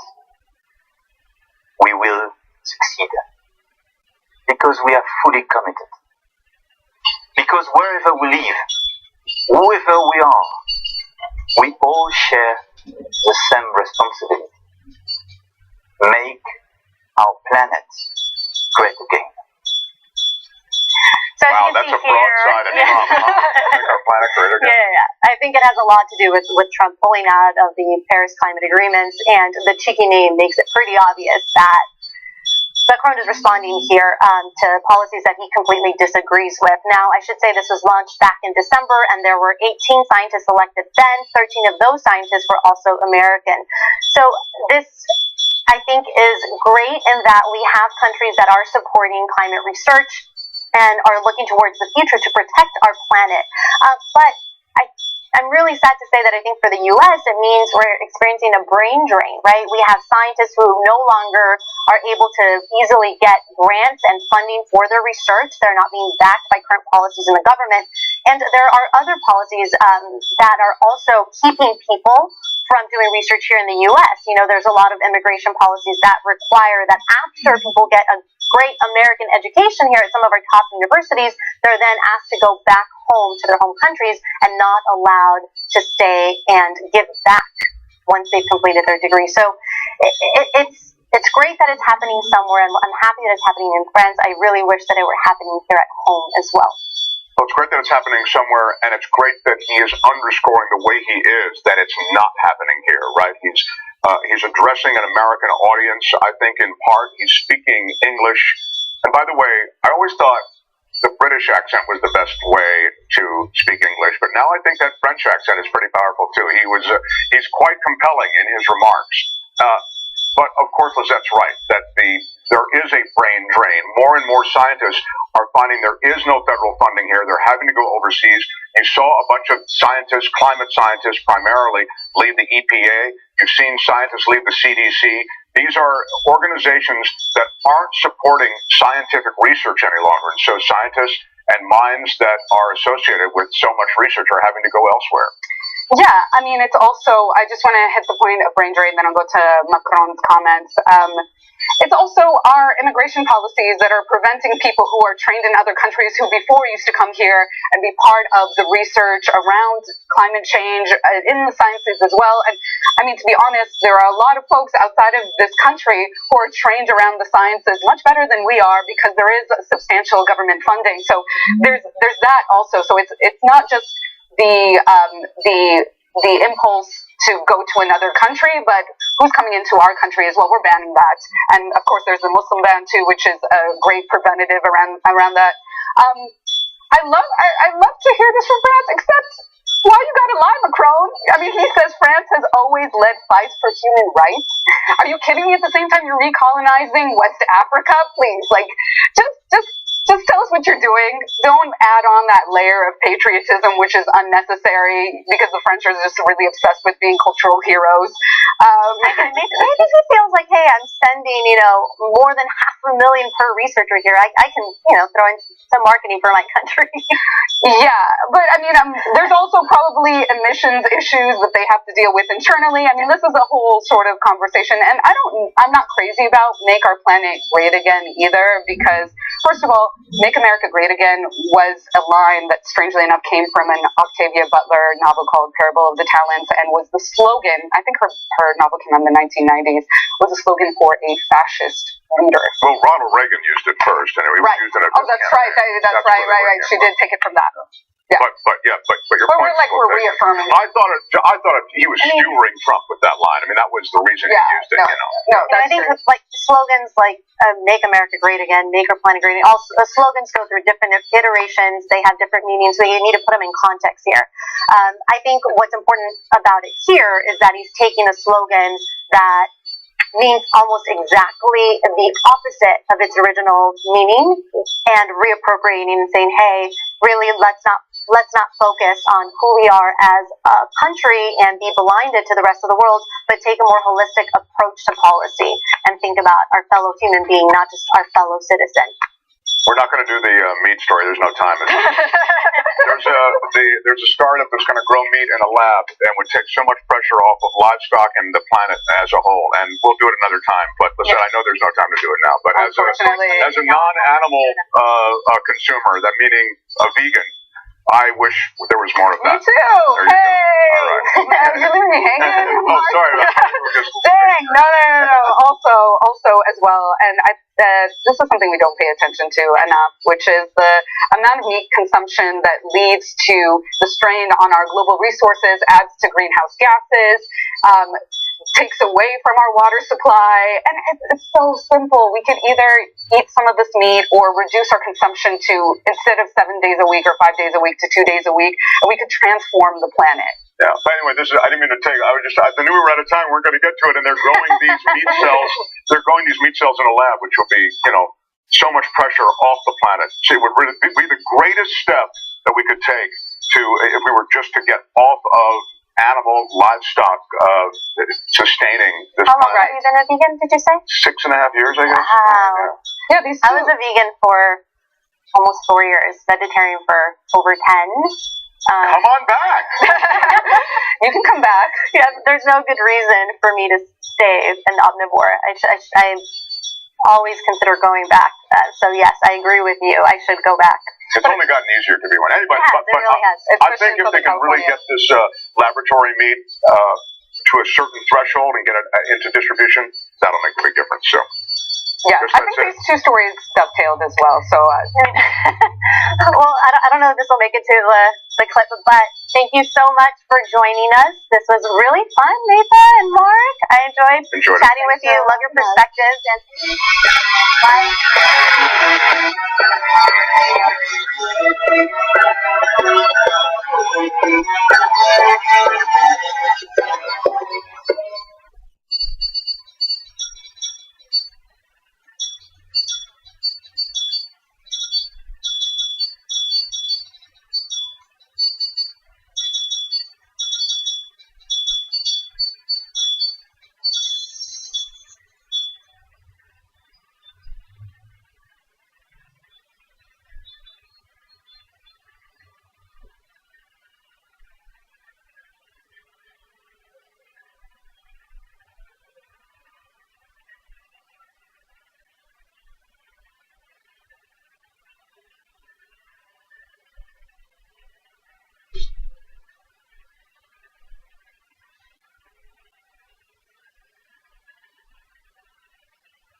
I would love to know where you get that. I've got my own t-shirt, and please, I don't know what it is. That's the t-shirt I'm talking about.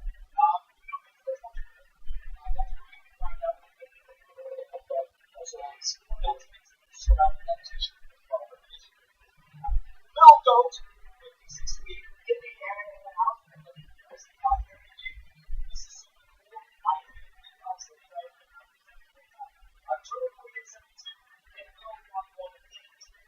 Well, you know, I guess we could I'm a brass. Oh, wow. It's a whole big box. I'll pay them anything for the first time. I'll pay them one every time. Actually, 666. First time playing. Actually, welcome in to you as well. You know, just like those folks, you were so nice to get some cheers.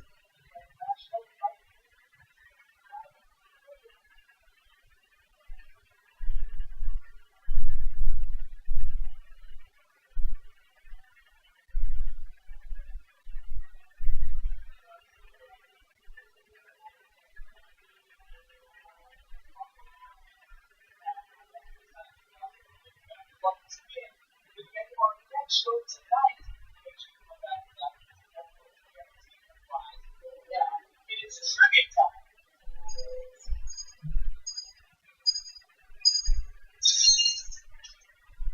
It's fun. Most number one, which of the following is not a common topic on Tuesdays of the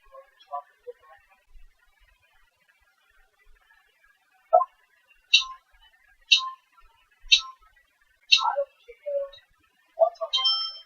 If it's called a pizza, then I want a pizza. That's what it's all about. But you would eat a lot of pizza. The answer is just chocolate. That's what I put. The only pizza I don't like that I do make is the one that's not baked. So, I want to go to you for Christmas. It would be $2. That's a good one. Number two, how many sides does a pentagon have? Is it 6, 8, or 11? If you want to sound really smart and make people not like you at the same time, go to a restaurant and order a meal with a decagon sides, because that would be your answer. And that's a lot of sides because that is the correct answer. Can you imagine that? The decagon has 10 sides, and they both recognize, well, it's not a side, it's not maybe Cheesecake Factory. Come on, Cheesecake Factory, I go out to eat, not read a novel. What's the name of Frankie Valley's Batman, as well as the international times? There's much more season.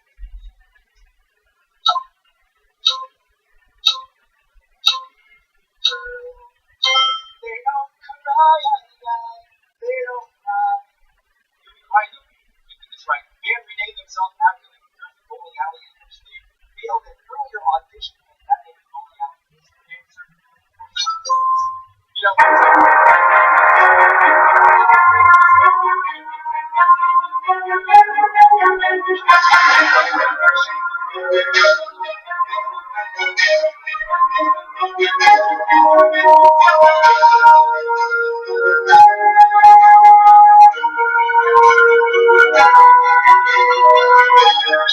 Welcome to Rebel Headquarters. I'm Mark Thompson, filling in for Jank. You know me from my podcast, or you don't know me from my podcast, which is very likely that you don't know me from my podcast, which is called The Edge with Mark Thompson, but I hope we'll get to know each other that way as well. I have to say it because it's so true. It's an honor and a pleasure always to fill in for Jank here on Rebel Headquarters, primarily because I meet so many people who are representing so many values that I agree with, and they're either in congressional races or races for public service of other sorts. We've introduced you to so many people, and today you'll meet a filmmaker who is, again, a cutting edge and telling a story that has, I think, not been told. At least I had not heard it. Please welcome our guest, Gail Straub. Gail, this movie, American Socialist, The Life and Times of Eugene Victor Debs. This guy, Eugene Victor Debs, is a guy who was outspoken, became a firebrand of socialism, and actually ran for president. In a sense, he set the table that Bernie Sanders would then eat at many, many decades later. Again, I didn't know about him. Is this a well-kept secret? Well, among the labor organizers and union people, for some not. As we say, as you mentioned, Bernie Sanders, 16 million voters voted for Senator Sanders, and he inspired them. But who inspired Bernie Sanders? And it was Eugene Victor Debs. In fact, when he was a mayor, he might even still have it on the hill. Behind his seat was a portrait of Eugene Victor Debs. So he ran for president 5 times on the Socialist Party. He's a co-founder of the Socialist Party of America. And he didn't just talk the talk, he walked the walk. He went to prison for the Pullman strike in 1894. And that's when he went to prison. Well, first of all, even before we get to prison, he's not a guy who started as like some worker alongside migrants in the field, and he learned about socialism that way. He's a guy whose experience was actually pretty upper class, and then he came to realize that there was an inherent unfairness. Yeah. His parents were both from the Alsace region of France. Actually, not upper class, more middle to lower. He dropped out of school at age 14. Was a paint scraper on the railroads. Okay, so you're right. That's not very upper class. And they eventually founded the American Railroad Union, one of the strongest of the unions for railroads. But you're right. It was when he didn't want to go on strike during the Pullman strike. He knew it wasn't ready, but many of his followers went on strike, and he said, "I can't not support them," and he did.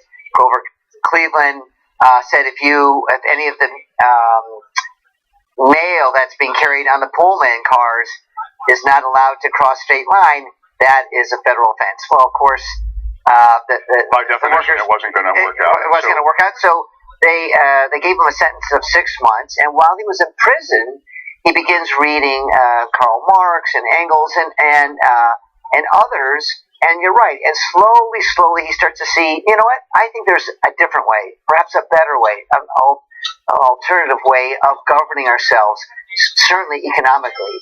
And then by 1901, he forms the Socialist Party with Victor Berger, and thus begins his road to where he is not only known in America, but all over the world. You know, those of you who are bona fide socialists are probably looking at it and going, Mark, I can't believe you didn't know about this guy. Well, I'm telling you, I didn't, but I'm excited to know about him through your film, this American Socialist, The Life and Times of Eugene Victor Debs. And again, the film is, just for a second, I want to spend a second on it. It puts together in an interesting way with archival video and archival photos and newspaper articles at the time, a real picture of life in America and how life in America went from being this agricultural kind of society to an industrial society. So all the issues then that Eugene Victor Debs was concerned with all of a sudden become very important. Right, and issues today, Mark, that we're dealing with in 2018. Right. So, 100 years ago, Debs went to prison. June of 1918, he was convicted of the Sedition Act. Well, Wilson said, if you tell the workers and others who are eligible to be drafted into World War I that this is a bad war, we should not go enter World War I, well, they did. He gets a sentence of 10 years. Eventually, it was commuted at 3. But again, he not just talked the talk, but he walked the walk. And those issues, women's rights. I mean, not until 1920 did women get the vote. Immigrants' rights. The wage disparity between the very wealthy and the average worker. And these are things that continued as he's putting out a lot of fires at one time. By the way, you mentioned the World War I thing. Imagine going to jail. I mean, going to prison because you were against the war. Exactly. And it was that simple. And interestingly enough, Woodrow Wilson did not pardon him, the so-called Democrat, and it was Harding who ended up pardoning Debs. The film covers the historical road that brings Debs to the forefront of many millions of people. He got 1 million votes while he ran. He's the only person ever to run for the presidency while in federal penitentiary. I mean, consider that. You'd think that madness, but it really did happen. And this brings us to another thing. Mm-hmm. And you mentioned it repeatedly in talking about Eugene Victor Debs. It comes across in the film, and that is, I guess he might have been the first one of these too. Although Lincoln and through time there have been a few. And I'm talking about orators, speakers who communicate in just the right way. This was a man who could speak to the masses in a way that made them receptive to his message. It's something that we in the progressive movement could learn a lot from today. 100%. He, remember, it's really before newsreel time, so he had to project his voice, and he never talked down to the people. He talked to them. There's many photos of people who see the film or go online. They'll see him pointing his finger, gesticulating. He was a passionate orator, and really, the people believed it. Even we have in the film people who said their first language was Polish or Yiddish or some other language, who only understood maybe 30% of what he was saying, but they understood he is for me. He wants to make my life better. And today, someone just told me, we were talking, I was just in New York for screenings, and they said, you know where Debs would be? And I said, where do you think Debs would be?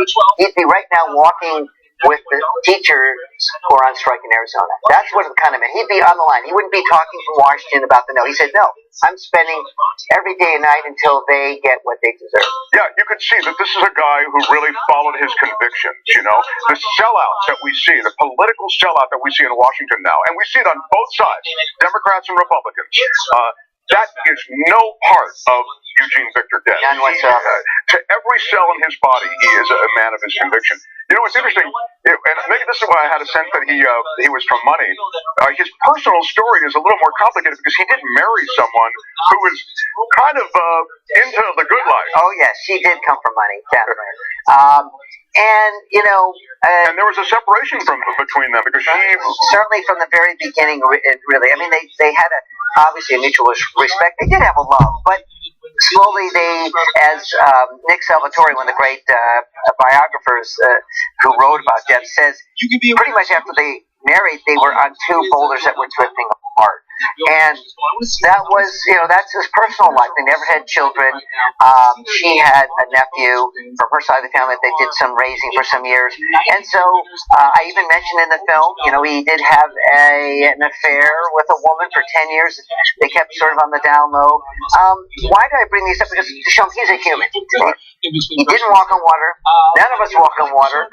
And so he had frailties like everybody else. But when it came to wanting something better for the workers, a fairer life. What's wrong with the word better or fairer?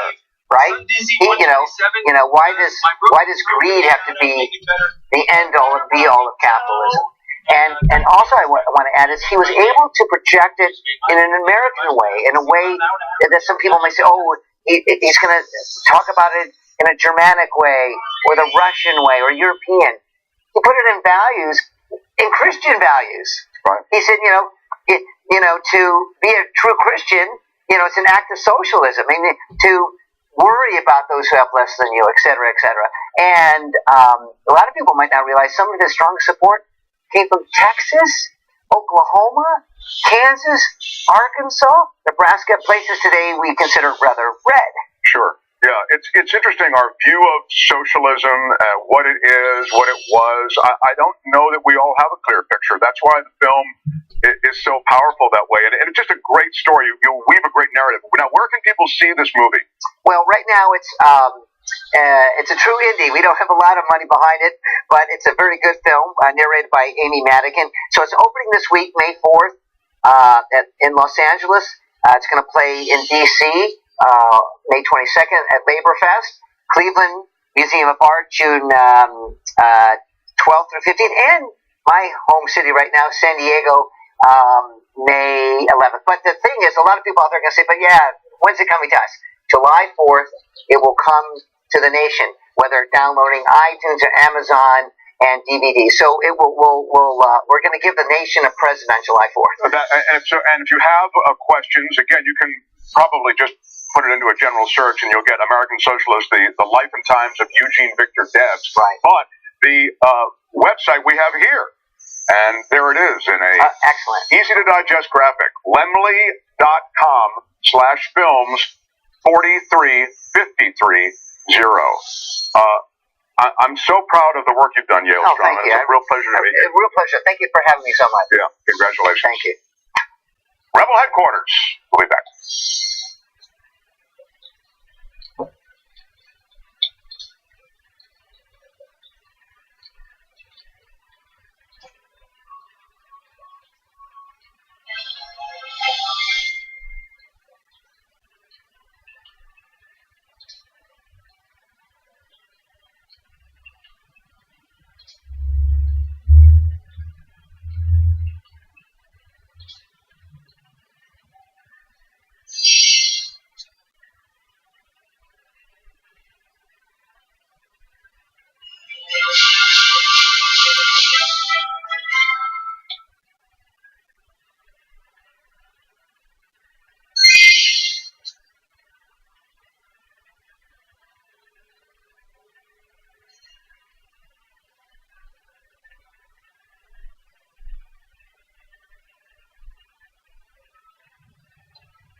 Rebel headquarters. Mark Thompson here for Jank.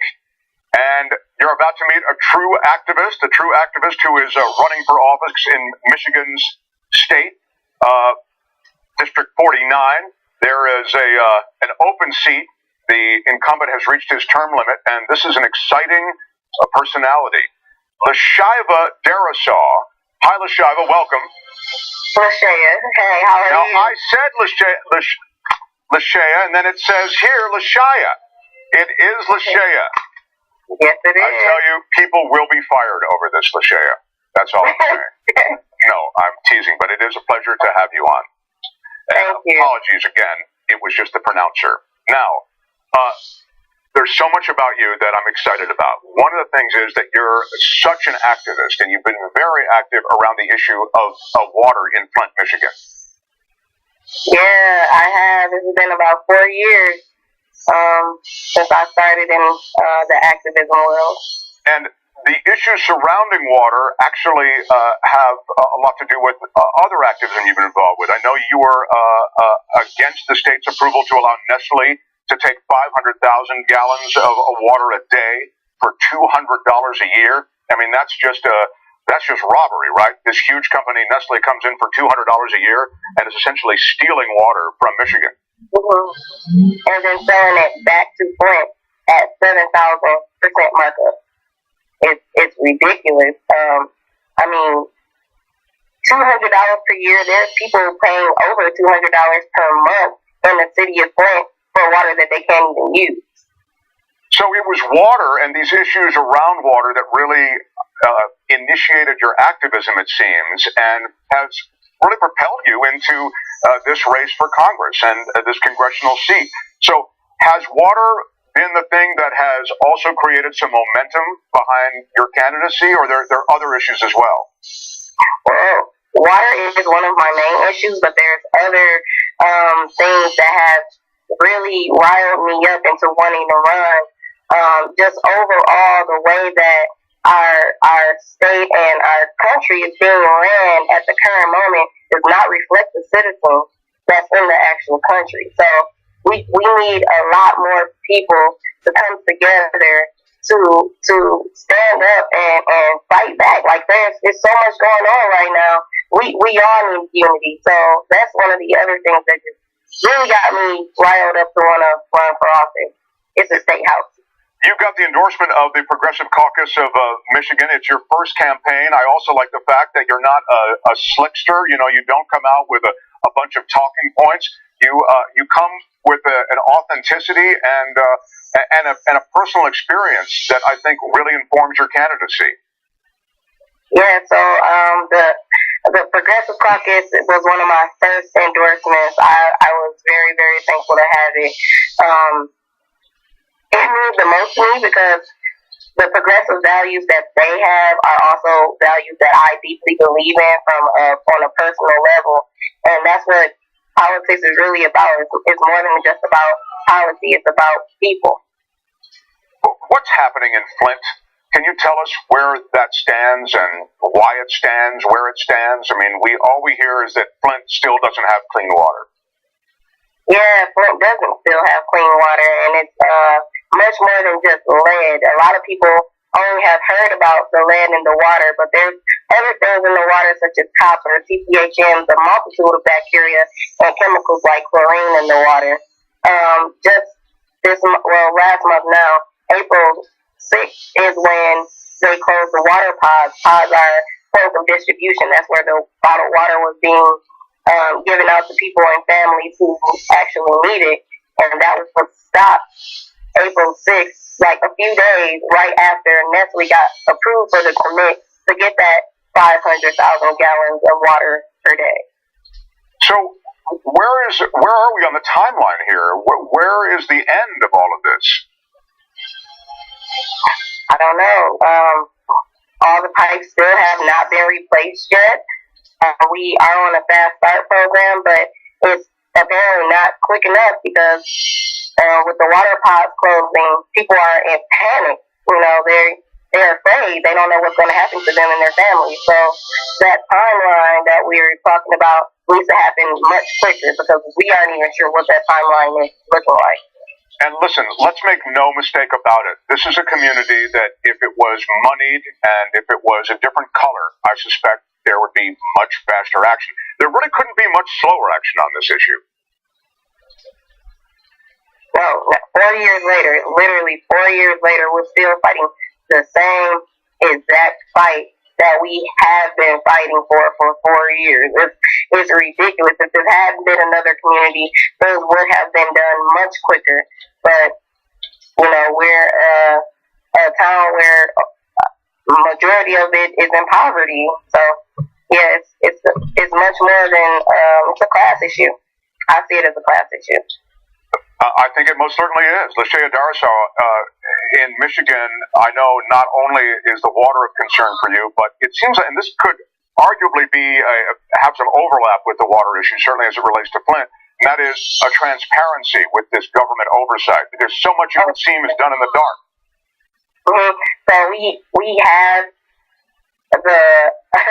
I believe we received E in transparency a few years back, and we still don't have any transparency in the way that the governor has set it up so that we can't FOIA his office or state representative offices.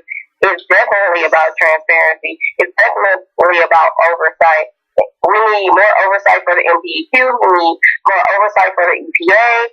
We need oversight in general. We need citizen oversight as well. When we're talking about oversight, we need citizens to come in and be able to sit on these boards and not people from corporations who have their own money interests at heart. I know infrastructure and green technology are issues for you. I mean, I've seen those things that rank as priorities, and those are close to the top as well. These are dark days for green technology with the feds the way they are and disposed against green technology. But what are the ways that you might implement some changes in the way Michiganders approach energy and technology such that it might be an opportunity? So there are several ways. I really am a proponent for solar power and bringing more energy into the grid and being able to store it and save it and use it. So that's one thing that's huge. Another thing is for corporations like Marathon. I'm not sure if you're aware of what's going on with Marathon here in Michigan, but we have the most polluted area in Michigan, in a small part of Detroit. They have some components that they have just started thinking of to fight back against that revolves around green energy and being able to take solar power and being able to push it back and wind power. So that's great. That's a great program that's going to be implemented that I would like to implement statewide. Oh man, how many more things? I mean, it's funny, as we hear you talk, and I just love your progressive politics, you're someone with a degree in public policy. I mean, you've got, I think, a master's in public policy, and so it's not like you're just pulling this stuff out of the air. You really, I think, bring both an academic background to this position, as well as, I say, a personal lifetime experience background to this position. Yeah, I have 5 degrees, actually. Yes, I do. And my last one is in public administration. It's really interesting because I actually started off in social work and being out as an advocate, advocating for social programs and stuff like that. But soon after that, I really found that social work was a great field, but not for me because it was putting a Band-Aid on a laceration that needed stitches. We needed to change policy in order to have a large effect on the economy. I can't encourage people enough to vote for you in Michigan State 49th, in the state of Michigan, I should say, in the 49th district. And we have the website where you can get more information on Lashaya's candidacy. It's votelashaya.com if you want to donate. Remember, you don't have to be from Michigan to donate. You don't even have to be from the U.S. to donate. Oh, do you? votelashaya.com/donate, and all the information you need is on her link, votelashaya.com. It's really an honor to meet you, Lashaya Darsow, and I just think your background is is terrific. Your values, your progressive values are terrific, and what you could bring potentially to this position and to some a progressive Michigan is exciting. So good luck to you. Thank you so much. Really cool. You know, this is a good show. It's really a pleasure to be part of it. Thanks for joining us for Rebel Headquarters. Jenk, I think, returns soon. And I'm Mark Thompson, and I always say it because it's always, and it continues to be true, it is an honor and a pleasure to join you. So until next time, bye-bye.